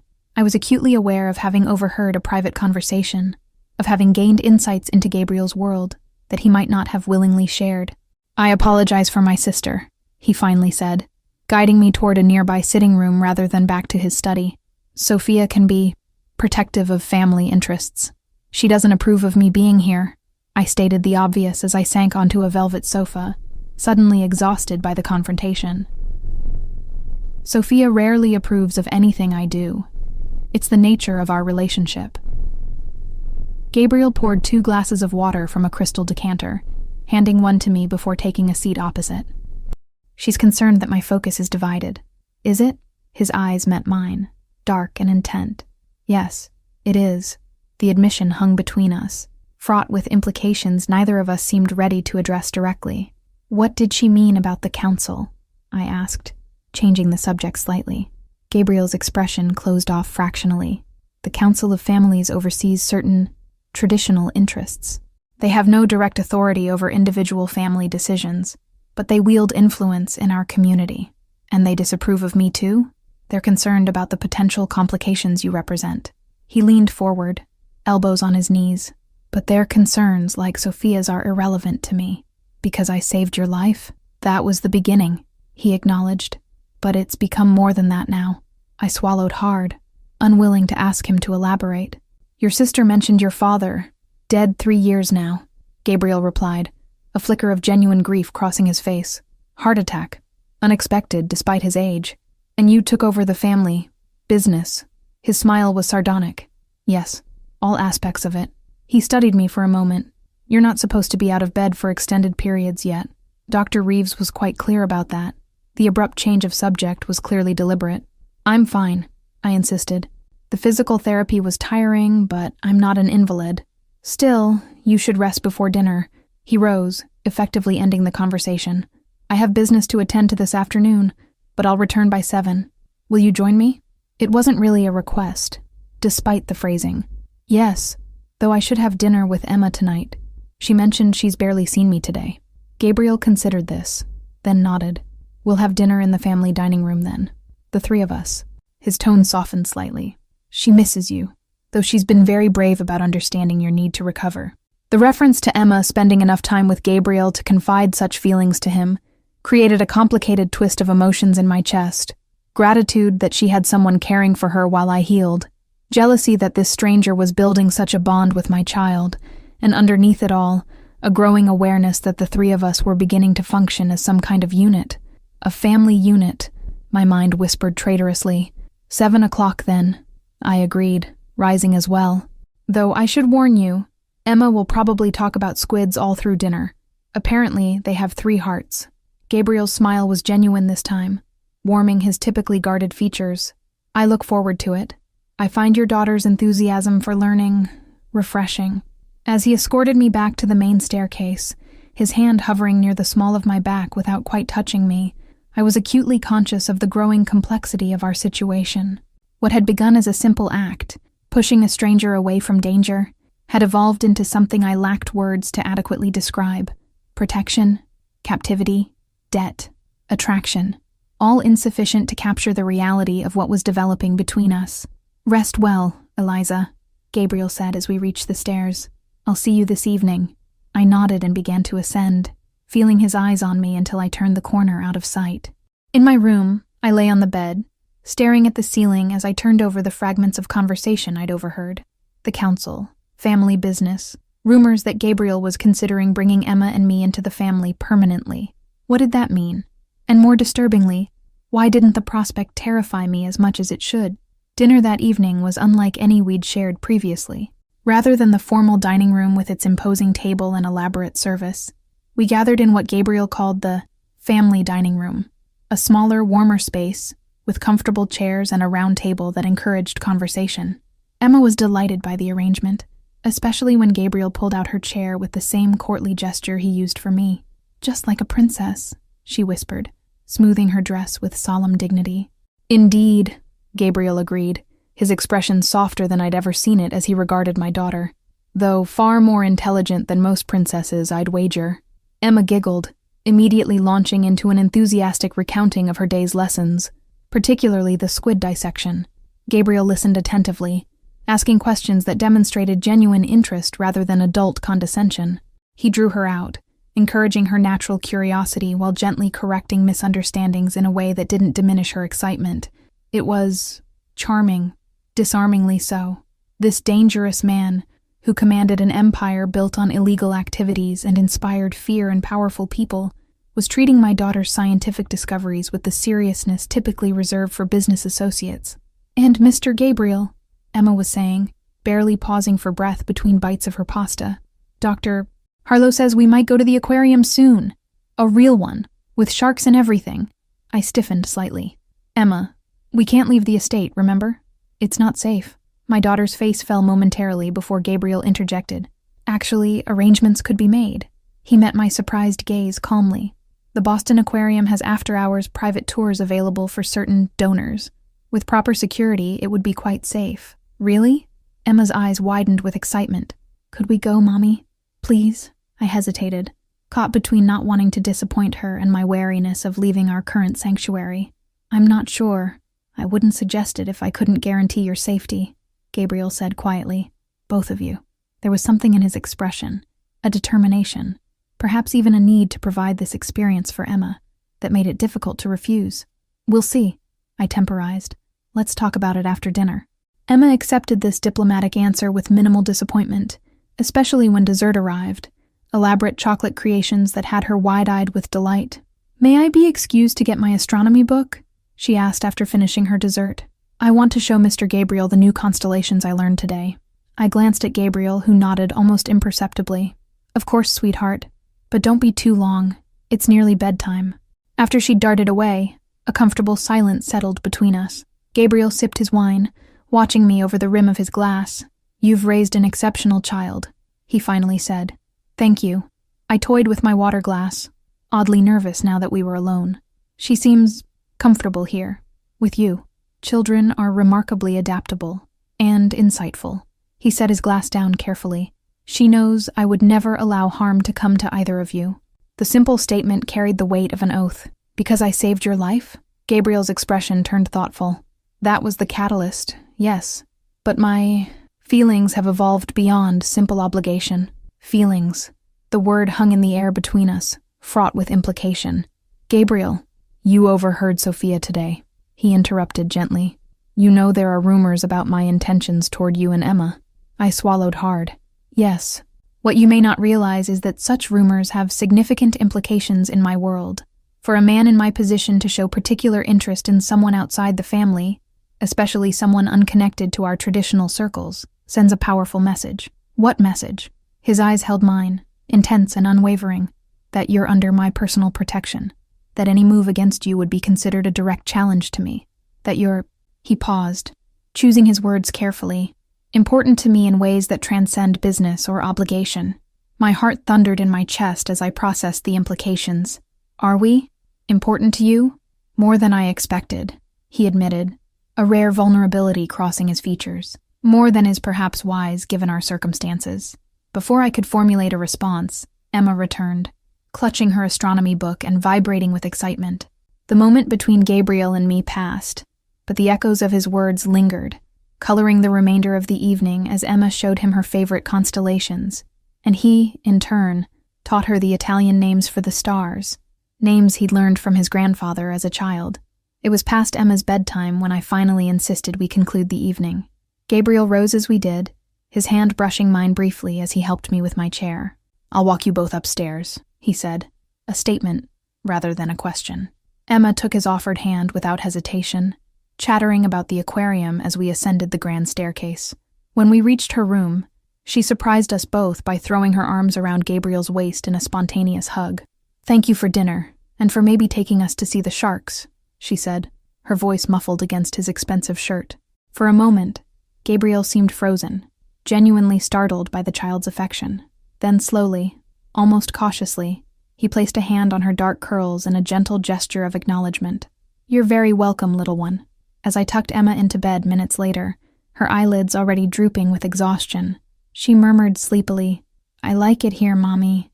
Mr. Gabriel makes you smile again." The innocent observation caught me off guard. "Does he?" "Mm-hmm." She yawned widely. "Not like with Daddy. Different smiles. Better ones." Before I could question her further, she'd drifted off to sleep, leaving me to contemplate her perception. Had I been smiling more? Was Gabriel Castellano, against all logic and self-preservation, becoming someone who made me happy rather than merely someone who kept us safe? The thought was as terrifying as it was exhilarating. I found Gabriel waiting in the hallway outside Emma's room, his tall figure silhouetted against the soft lighting. He'd removed his suit jacket at some point during the evening, and the more casual appearance, just shirt sleeves and vest, created an illusion of accessibility that was dangerously appealing. "Is she asleep?" he asked softly. I nodded, pulling the door closed behind me. "She's exhausted, but happy." "And you?"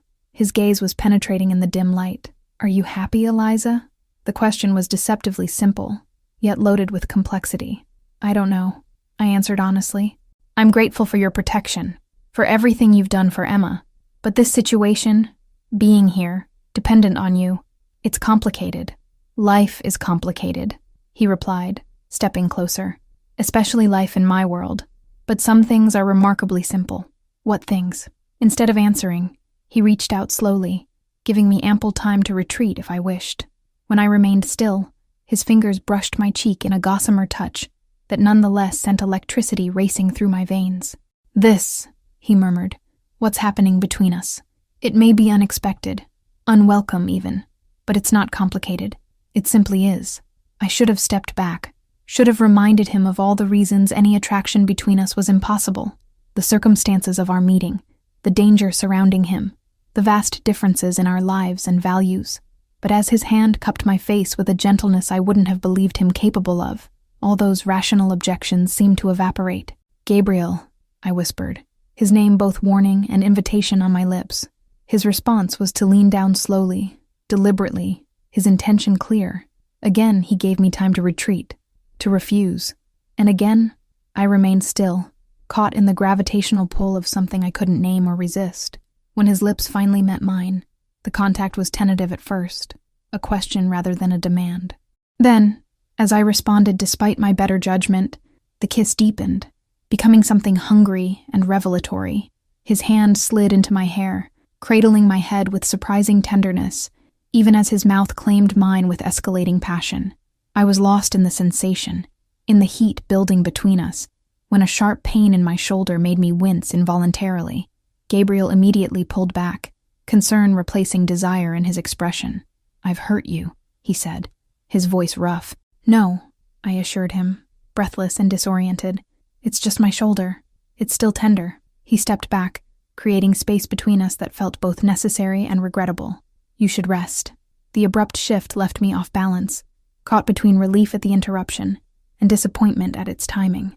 "Gabriel, we'll talk tomorrow," he promised, his composure returning visibly. "But for now you need to heal, and he smiled ruefully, "I need to remember that some treasures are worth waiting for." With that enigmatic statement, he brushed his lips against my forehead in a gesture so gentle it made my throat tighten, then turned and walked away down the dimly lit hallway, his footsteps nearly silent on the thick carpet. I retreated to my room, my mind and body in tumult. I'd just kissed Gabriel Castellano, criminal, protector, captor, savior, and worse, I wanted to do it again. Despite everything I knew about him, despite all the reasons it was a terrible idea, I craved his touch like nothing I'd experienced before. Emma's words echoed in my mind as I prepared for bed. "Mr. Gabriel makes you smile again. Not like with Daddy. Different smiles, better ones. Out of the mouths of babes, indeed. You're falling in love with him."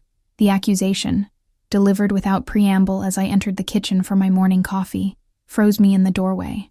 Sofia Castellano sat at the massive island, Immaculate in another designer suit despite the early hour, a porcelain espresso cup posed delicately between her manicured fingers. "Excuse me?" I managed, moving toward the coffee pot with forced casualness. "Don't play coy, Ms. Reed. It doesn't suit you."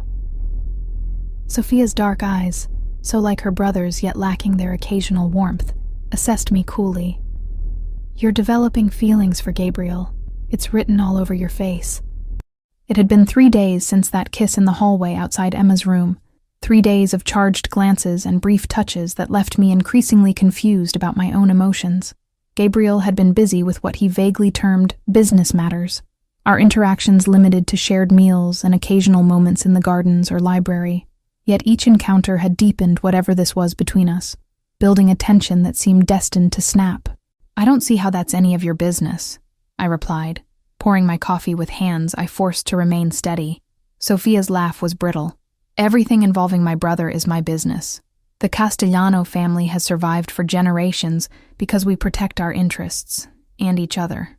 I turned to face her fully, abandoning pretense. "From what? Women who take bullets for family members?" "From complications, vulnerabilities, distractions." She set her cup down with precise control. "From outsiders who don't understand our world or the responsibilities that come with our name. I never asked to be part of your world, and yet here you are, living in our ancestral home, wearing clothes purchased with family money, allowing my brother to become attached to you and your daughter." Her voice hardened. "You may not have asked for it, Ms. Reed, but you've certainly accepted the benefits." The accusation stung because it contained enough truth to be uncomfortable. I had accepted Gabriel's protection, his generosity, without truly confronting what that might eventually cost. "What exactly are you afraid of, Sophia? That I'll hurt your brother? That I'll somehow damage your precious family reputation?" I took a defiant sip of my coffee. "Or is it that I don't fit neatly into your world of power and privilege?" Something flickered in Sophia's eyes. Surprise, perhaps, that the waitress she'd so readily dismissed had backbone. "What I fear, Ms. Reed, is that you'll destroy everything my family has built over generations because you don't understand the rules of engagement. Then explain them to me." I pulled out a stool opposite her, determined to confront whatever this was directly, instead of vague warnings and disapproval.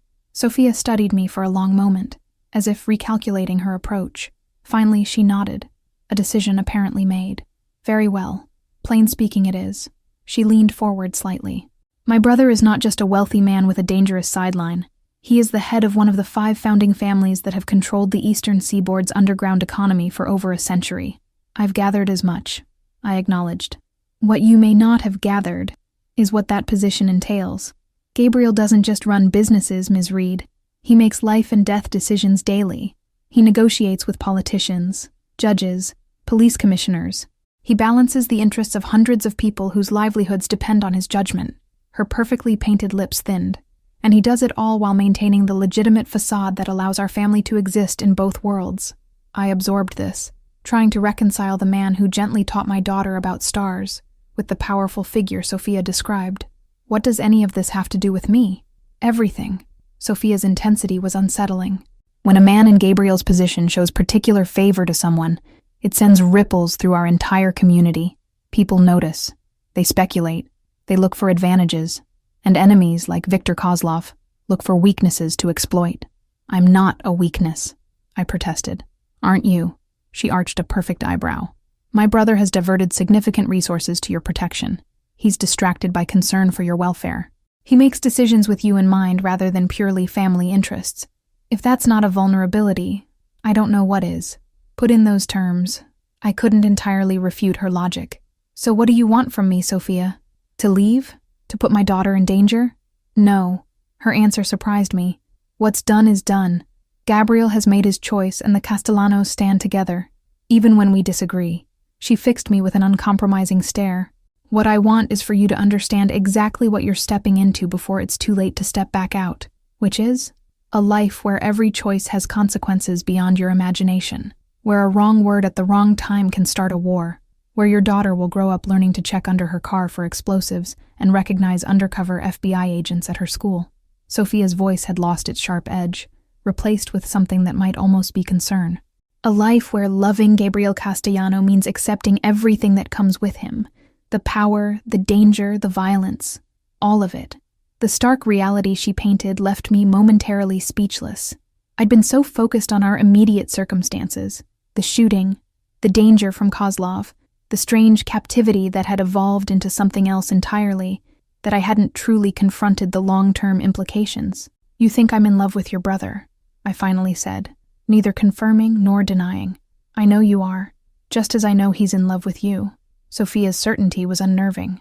"Gabriel hasn't looked at a woman the way he looks at you since before our father died. He's never brought anyone into this house, into the heart of our operation. And he's certainly never formed an attachment to a child the way he has with your Emma. He's protective because I saved his life," I insisted, though the argument sounded hollow even to my own ears. Sophia's smile was knowing and slightly sad. "Is that what you tell yourself? That all of this, the clothes, the tutors for Emma, the elite medical care, the way he watches you when you're not looking, is merely repayment of a debt?" I looked away, unable to maintain eye contact as she laid bare the convenient fiction I'd been clinging to. "What do you expect me to say?" "Nothing, but I expect you to think very carefully about what happens next." She rose with fluid grace, straightening her already immaculate suit. "Because my brother won't be the only one dealing with the consequences if you decide to step fully into our world. Your daughter will too." She turned to go, then paused at the doorway. "One more thing, Ms. Reed. Despite what you might think, I don't dislike you. In fact, I respect what you did for Gabriel. But this isn't about like or dislike. It's about family. And the Castellano family has survived for generations because we face reality, however uncomfortable it might be." With that parting shot, she glided out of the kitchen, leaving me alone with my cooling coffee and churning thoughts. The rest of the morning passed in a haze of distraction. I went through the motions of my physical therapy session, my mind elsewhere as Ms. Santos guided me through increasingly challenging exercises for my healing shoulder. "You've made remarkable progress," she commented as we finished. "Another week, and we can begin more intensive rehabilitation." I nodded absently, my thoughts still tangled in Sophia's warnings. What exactly was I doing here? What future could possibly exist between a single mother who'd spent her life struggling to make ends meet and a man who commanded an empire built on activities I'd always considered wrong? More importantly, what kind of life would Emma have if we remained in Gabriel's world? Sophia's chilling words about checking for explosives and recognizing FBI agents echoed in my mind. Was that the future I wanted for my bright, curious daughter? "Ms. Reed?" Ms. Santos was watching me with concern. "Are you feeling unwell?" I forced a smile. "Just tired. Thank you for the session." After she departed, I wandered restlessly through the mansion, eventually finding myself in the library, a 2-story marvel of leather-bound volumes and hidden reading nooks that had become Emma's favorite place. She wasn't there now. Dr. Harlow had taken her to the greenhouse to study plant biology, continuing the comprehensive science curriculum he'd designed for her. I trailed my fingers along the spines of ancient books, breathing in the comforting scent of paper and leather. This room, more than any other in the mansion, felt like a sanctuary, a place where the complex reality outside its walls could temporarily be forgotten. "I thought I might find you here." Gabriel's voice startled me from my reverie. I turned to find him leaning against one of the tall bookcases, watching me with a mixture of affection and something deeper, more intense. "I didn't hear you come in," I said, suddenly hyper-aware of being alone with him for the first time since our kiss. "I can move quietly when I choose to." He approached slowly, as if sensing my unsettled state. "Lucia said you missed lunch." I wasn't hungry. In truth, I'd been avoiding the common areas of the house, needing time to process my conversation with Sophia. Gabriel stopped an arm's length away, maintaining a careful distance that somehow felt more intimate than if he'd stood closer. "You seem troubled." "I had an interesting conversation with your sister this morning," I admitted, seeing no point in dissembling. His expression tightened fractionally. "Did you? And what pearls of wisdom did Sophia share?" "She painted a rather vivid picture of what being part of your family actually means." I met his gaze directly. "Explosives under cars. FBI surveillance. Violence as a way of life." "Ah." Gabriel didn't seem surprised. "Sophia has always had a flair for the dramatic, though not entirely inaccurate," he conceded. "Which part? The explosives or the FBI?" "Both have been known to occur, though far less frequently than popular culture would suggest." His tone was matter of fact, neither apologetic nor defensive. My world has its dangers, Eliza. I've never pretended otherwise. But you haven't been completely forthcoming either, I countered, about what you really do, about what it would mean for Emma and me if we... I trailed off, unsure how to articulate the nebulous future that had begun to take shape between us. If you stayed, he finished for me. If what's growing between us continued to develop. The directness of his statement left no room for pretense. Yes. Gabriel moved to one of the library's window seats, gesturing for me to join him. When I did, settling at the opposite end to maintain some distance between us, he spoke with a frankness I hadn't expected. The Castellano family has operated on the margins of legality for generations, he began. We began as importers during Prohibition, expanded into various enterprises during the Depression, and gradually built a network that spans multiple industries, some legitimate, some not. His candor was both refreshing and disconcerting. So you're admitting you're a criminal? I'm admitting that I operate businesses that current laws classify as illegal. Yes. He met my gaze steadily. I'm also the owner of 17 legitimate companies that employ over 5,000 people, a major donor to 3 children's hospitals, and the primary financial supporter of a foundation that provides scholarships to underprivileged students. And that makes the illegal activities acceptable? No. It simply makes me more than a one-dimensional villain from a police procedural. A hint of wry humor colored his tone. The world isn't divided neatly into good people and bad people, Eliza. Most of us exist in the gray areas between. I couldn't argue with that fundamental truth. And the violence? The enemies like Kozlov? Gabriel's expression sobered. An unfortunate reality of operating in unregulated markets. Without legal recourse to resolve disputes, other methods become necessary. He leaned forward slightly. But I'm not a senseless killer, Eliza. Violence is a last resort, not a first response. That's hardly comforting. It's not meant to be comforting. It's meant to be honest. His eyes held mine. You deserve the truth, however uncomfortable. Because you're right. Any future that includes me will include certain realities that can't be wished away. The calm acknowledgement of what we'd both been circling, the possibility of a shared future, sent a flutter of both anxiety and something dangerously close to hope through me. And what about Emma? I asked, voicing my deepest concern. What kind of life would she have as part of your world? Something softened in Gabriel's expression at the mention of my daughter. She would have security, education, opportunities beyond anything you could provide alone. He hesitated, then added with unexpected vulnerability, and she would have me, someone who already cares for her deeply and would protect her with his life if necessary. The sincerity in his voice was undeniable. Whatever else Gabriel Castellano might be, his growing attachment to my daughter was genuine. I'd seen it in the patience with which he answered her endless questions, the respect with which he treated her ideas, the gentle way he'd begun to guide her without ever undermining my authority as her mother. But at what cost? I persisted. Growing up surrounded by danger and illegal activities? Learning that violence is an acceptable way to resolve problems? Or learning that family loyalty transcends everything? Gabriel countered. That responsibility means protecting those who depend on you, whatever it takes. That power, used wisely, can create opportunity and security for many. He reached across the space between us, his hand covering mine. Emma would grow up knowing she was loved, valued, and protected. Isn't that what truly matters? I stared at our joined hands, feeling the warmth of his skin against mine. It's not that simple. It could be, he suggested quietly, if you allowed it to be. Before I could respond, the library doors opened, and Emma burst in, followed by a more sedate Dr. Harlow. She carried a small potted plant, her face alight with excitement. "Mommy, Mr. Gabriel, look what I grew." She rushed toward us, carefully holding her treasure. "It's a bean plant, and I measured it every day and made a chart of its growth just like real scientists do." Gabriel withdrew his hand from mine as Emma approached, but the warmth in his eyes as he regarded my daughter remained. "That's excellent work, little one. Very scientific indeed." Emma beamed under his approval, then launched into a detailed explanation of her experiment, complete with observations about soil composition and light exposure. Dr. Harlow added occasional clarifications, clearly proud of his enthusiastic pupil. As I watched my daughter interact so naturally with Gabriel, I was struck by how comfortable she had become in his presence, how easily she'd accepted him as a figure of authority and affection in her life. In just 2 weeks, he'd become someone she turned to for approval, for answers, for the kind of paternal attention she'd never consistently received from her own father. The realization was both heartwarming and terrifying. If I decided we couldn't stay in Gabriel's world, would Emma understand? Or would she see it as another abandonment?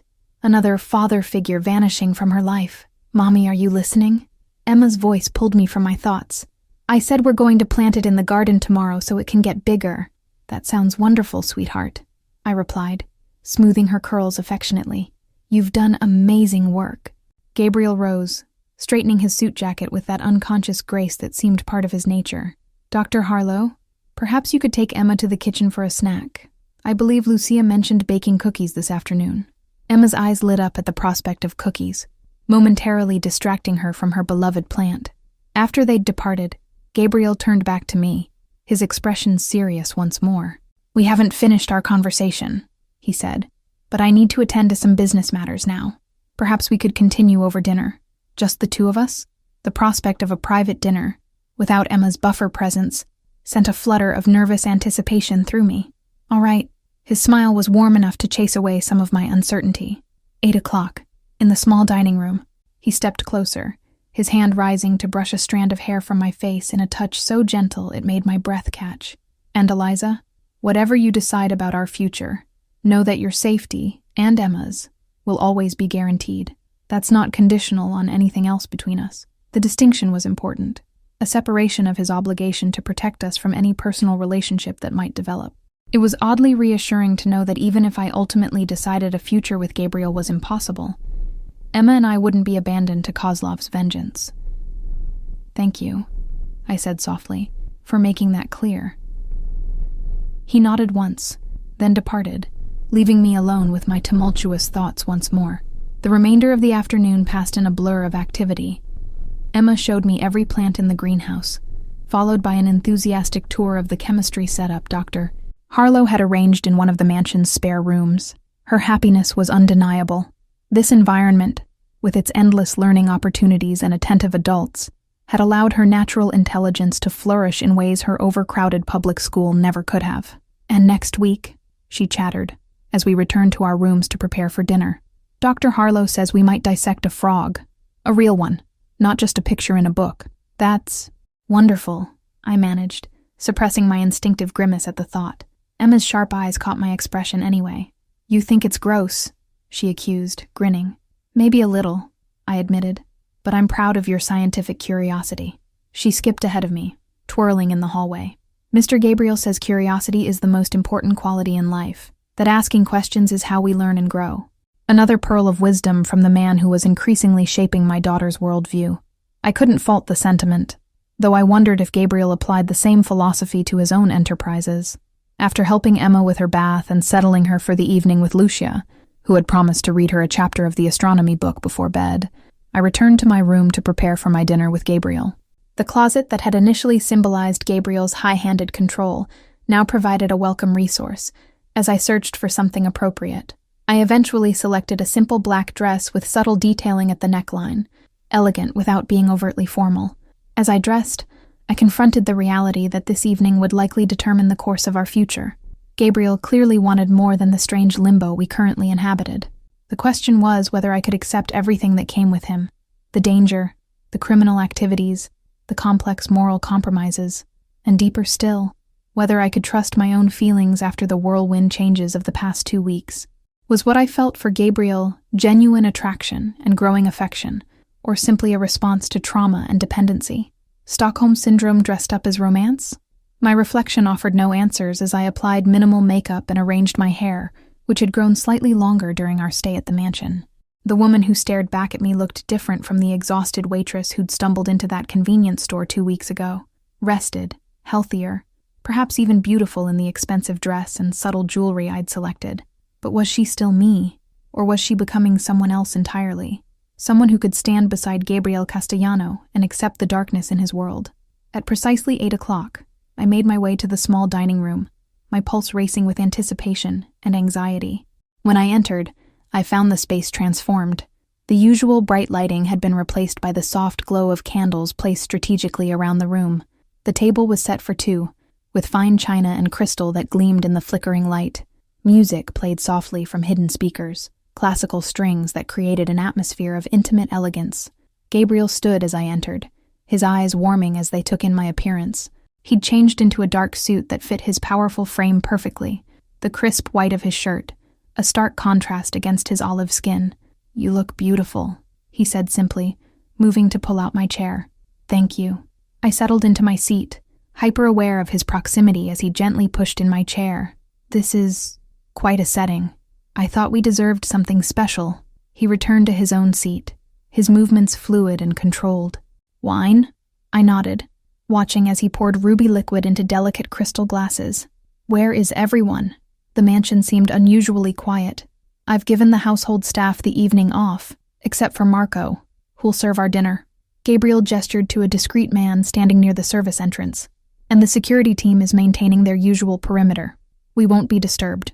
The implication of privacy sent a shiver of anticipation through me. "I see." Marco approached silently, presenting the first course, an exquisite arrangement of seafood so artfully plated it seemed a shame to disturb it. After serving us, he disappeared as silently as he'd arrived, leaving us alone. "Emma mentioned you might take her to dissect a frog next week," I said, searching for neutral conversation to ease the tension between us. Gabriel smiled, the expression genuinely warm. "Dr. Harlow suggested it. She has a remarkable scientific mind for someone so young." "She does," I agreed. "She's flourishing here, with all these opportunities. Opportunities she could continue to have," Gabriel said quietly, bringing us directly to the heart of the matter without preamble. "Permanently." I set down my fork, my appetite suddenly secondary to the conversation. "Gabriel, let me finish, please." His tone was gentle but determined. "I know Sophia spoke to you this morning about the realities of my world, about the dangers and complexities that come with the Castellano name." He leaned forward slightly. "What she likely didn't express is how differently I see my family's future compared to my father and grandfather." "What do you mean?" "The old ways are changing, Eliza. The digital economy, globalization, evolving laws, they're creating both challenges and opportunities." His eyes held mine intently. "I've been gradually shifting our enterprises toward legitimate businesses for years. Banking, technology, real estate, shipping, all legal, all profitable. This was unexpected." "You're going legitimate?" "Transitioning," he clarified. "It's a process that takes time, patience, and careful management. Some of our traditional interests can't be abandoned overnight without creating dangerous power vacuums or betraying long-standing alliances." I processed this new information, trying to fit it into the picture I'd been building of Gabriel and his world. "So you're saying eventually you'll be completely legal?" "I'm saying that by the time Emma reaches college age, the Castellano family will be primarily known as successful entrepreneurs and philanthropists, with our more colorful history fading into background rumor and speculation." He reached across the table, his fingers brushing mine in a touch that sent electricity through my veins. "I'm building a future, Eliza. A legitimate legacy that Emma could be part of without compromise or danger." The vision he painted was seductive in its promise. A future where the moral conflicts that troubled me would gradually fade away, where Emma could benefit from Gabriel's wealth and influence without being tainted by criminal associations. "And in the meantime?" I asked, needing to confront the present reality rather than future possibilities. "While you're transitioning? In the meantime, you and Emma would be protected from any unpleasantness. You would never be involved in the less savory aspects of my business. Your life would be one of comfort, security, and yes, certain social responsibilities, charity events, cultural patronage, the public face of the legitimate Castellano enterprises." His thumb traced circles on my palm, the intimate gesture at odds with the business-like description. "Emma would have the finest education, travel opportunities, cultural experiences most children can only dream of. And all I have to do is overlook the fact that some of your income still comes from illegal activities," I said, withdrawing my hand gently but firmly. Gabriel didn't flinch from the blunt assessment. "All you have to do is trust that I'm building something better, something worthy of you and Emma." His gaze intensified. "And accept that I've fallen in love with you, Eliza Reed." The declaration hung in the air between us, simultaneously expected and shocking. My heart raced as I struggled to formulate a response that honored both the undeniable feelings growing between us and the very real concerns I still harbored. "I don't know if I can," I finally whispered. "I don't know if I can reconcile who you are with who I've always tried to be. Someone honest, someone who follows rules, someone Emma can look up to without reservation. And if I told you that much of what you think you know about me is based on assumption rather than reality, Gabriel countered, that the man sitting across from you now, the man who's helped Emma with her science projects and chess games, who's respected your boundaries despite wanting nothing more than to break them down, is more truly me than the shadowy criminal figure you've constructed in your mind. I don't know what to believe anymore, I admitted, the confusion of the past weeks finally spilling over. 2 weeks ago, I was just trying to keep Emma fed and housed. Now I'm having dinner with a man who commands an empire, who's offering us a life I never imagined possible, who says he loves me after knowing me for 14 days. Time is relative when it comes to certain realizations, Gabriel said softly. I've known political allies for decades whom I understand less than I understand you after 2 weeks. He reached for my hand again, and this time I didn't pull away. What I feel for you isn't rational or explainable, Eliza. It simply is. The raw honesty in his voice resonated with something inside me, the same inexplicable certainty I'd been fighting since the moment I'd opened my eyes in the hospital to find him watching over me. I think I might be falling in love with you too, I confessed, the words simultaneously terrifying and liberating. But I'm afraid of what that means. For me, for Emma, for who we'll become if we step fully into your world. Gabriel's smile was both triumphant and tender. You'll become exactly who you're meant to be. Strong, protected, valued beyond measure. His fingers tightened around mine. And I'll become a better man because of you. Because having you and Emma in my life gives me something I've never had before. What's that? A reason beyond obligation and family expectation. A future worth fighting for that isn't just about power and legacy. His voice dropped lower, intimate in the candlelit room. You make me want to be worthy of the trust you showed when you stepped between me and that bullet, Eliza. You make me want to create a world where Emma can grow up proud of the man who loves her mother. His words touched something deep inside me, a longing I'd suppressed since Daniel's betrayal, the desire for partnership, for someone to share the burden of life's challenges, for Emma to have a father figure who wouldn't abandon her. I need time, I said finally, to be sure that what I'm feeling is real and not just gratitude or dependency. Of course, Gabriel nodded, though I could see the flicker of impatience he quickly suppressed. Though I should mention that Kozlov's situation is evolving. There may be developments soon that change our immediate circumstances. What kind of developments? The kind that might eliminate the immediate threat to your safety. His tone was carefully neutral, which would mean you'd have the freedom to leave this estate if you wished. The prospect of returning to the outside world after our sheltered existence here was suddenly less appealing than it should have been. I see. My preference, Gabriel continued, his eyes never leaving mine, would be for you and Emma to remain here regardless of Kozlov's status, not as protected witnesses or guests, but as— He hesitated, then finished simply, as family.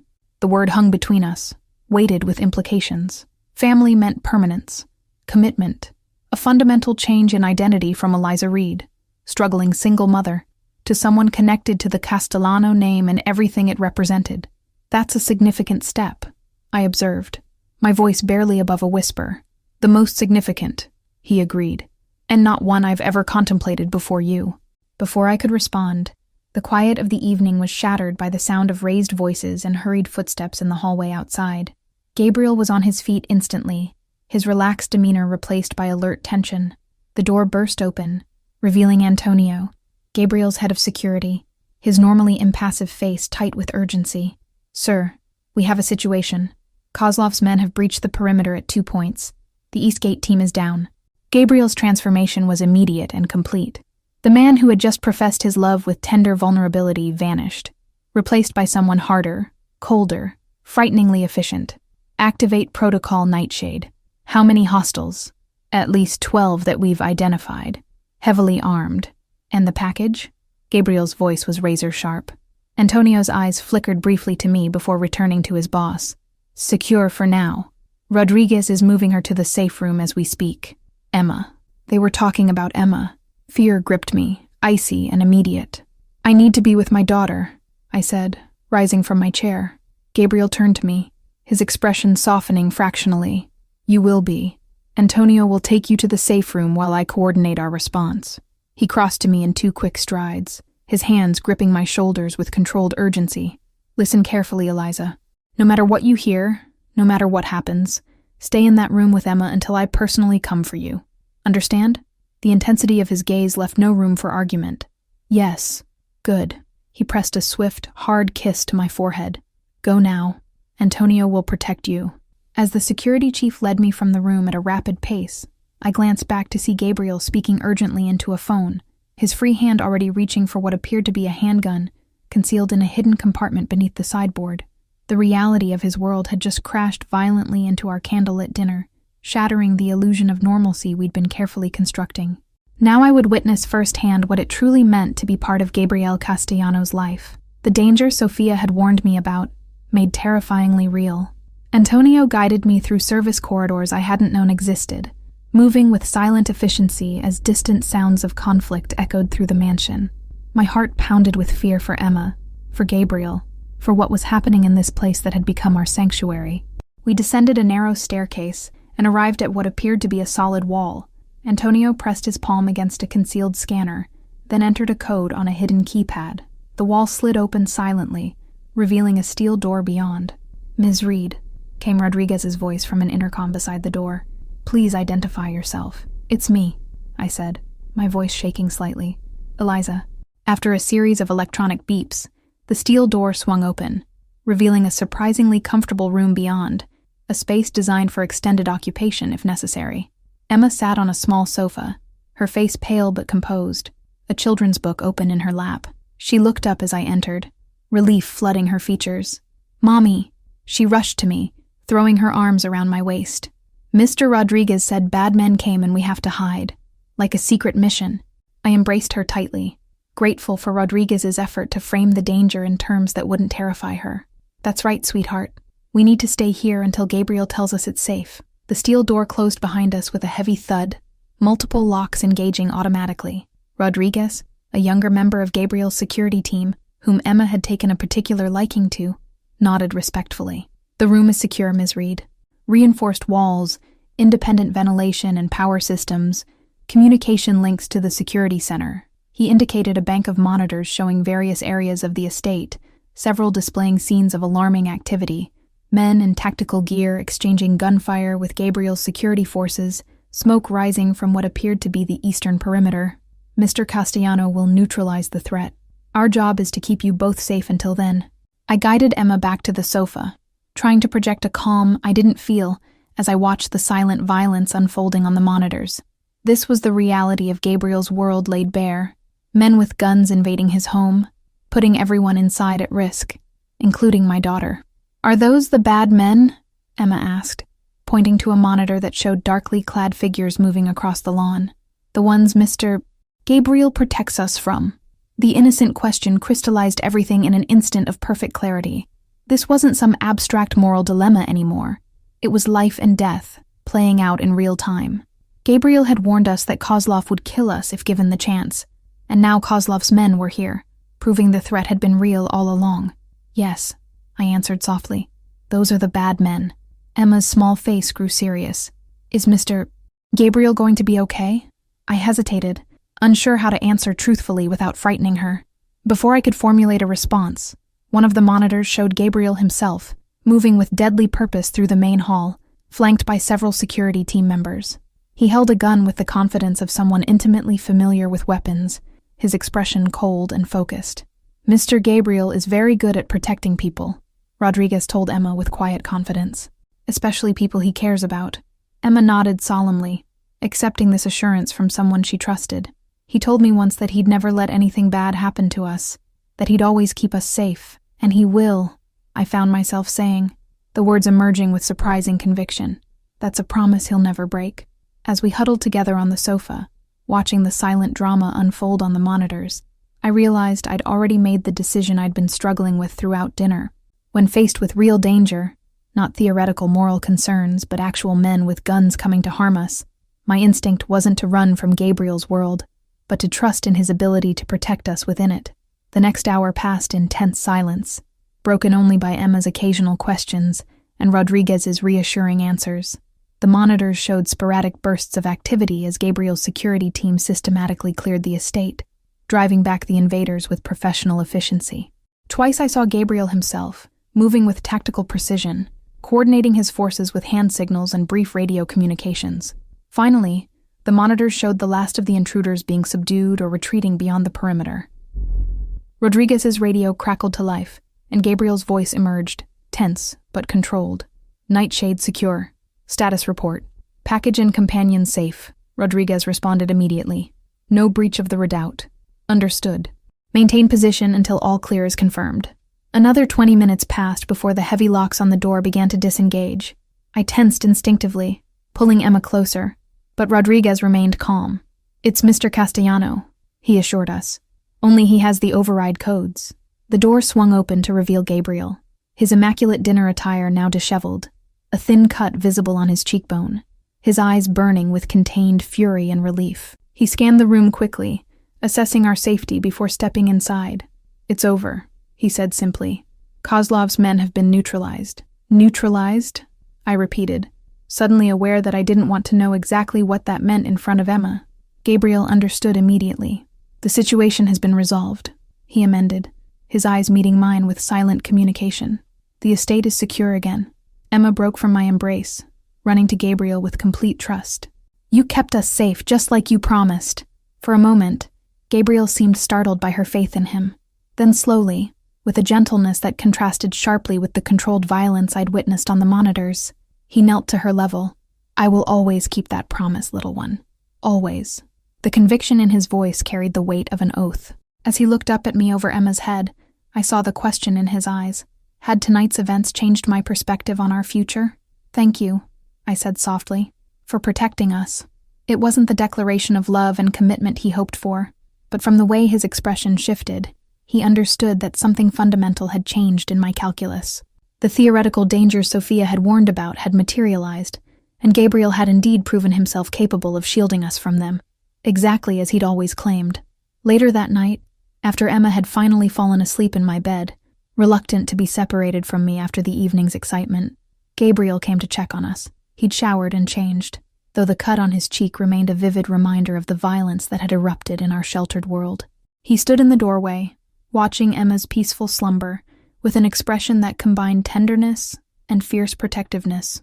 She's remarkably resilient, he observed quietly.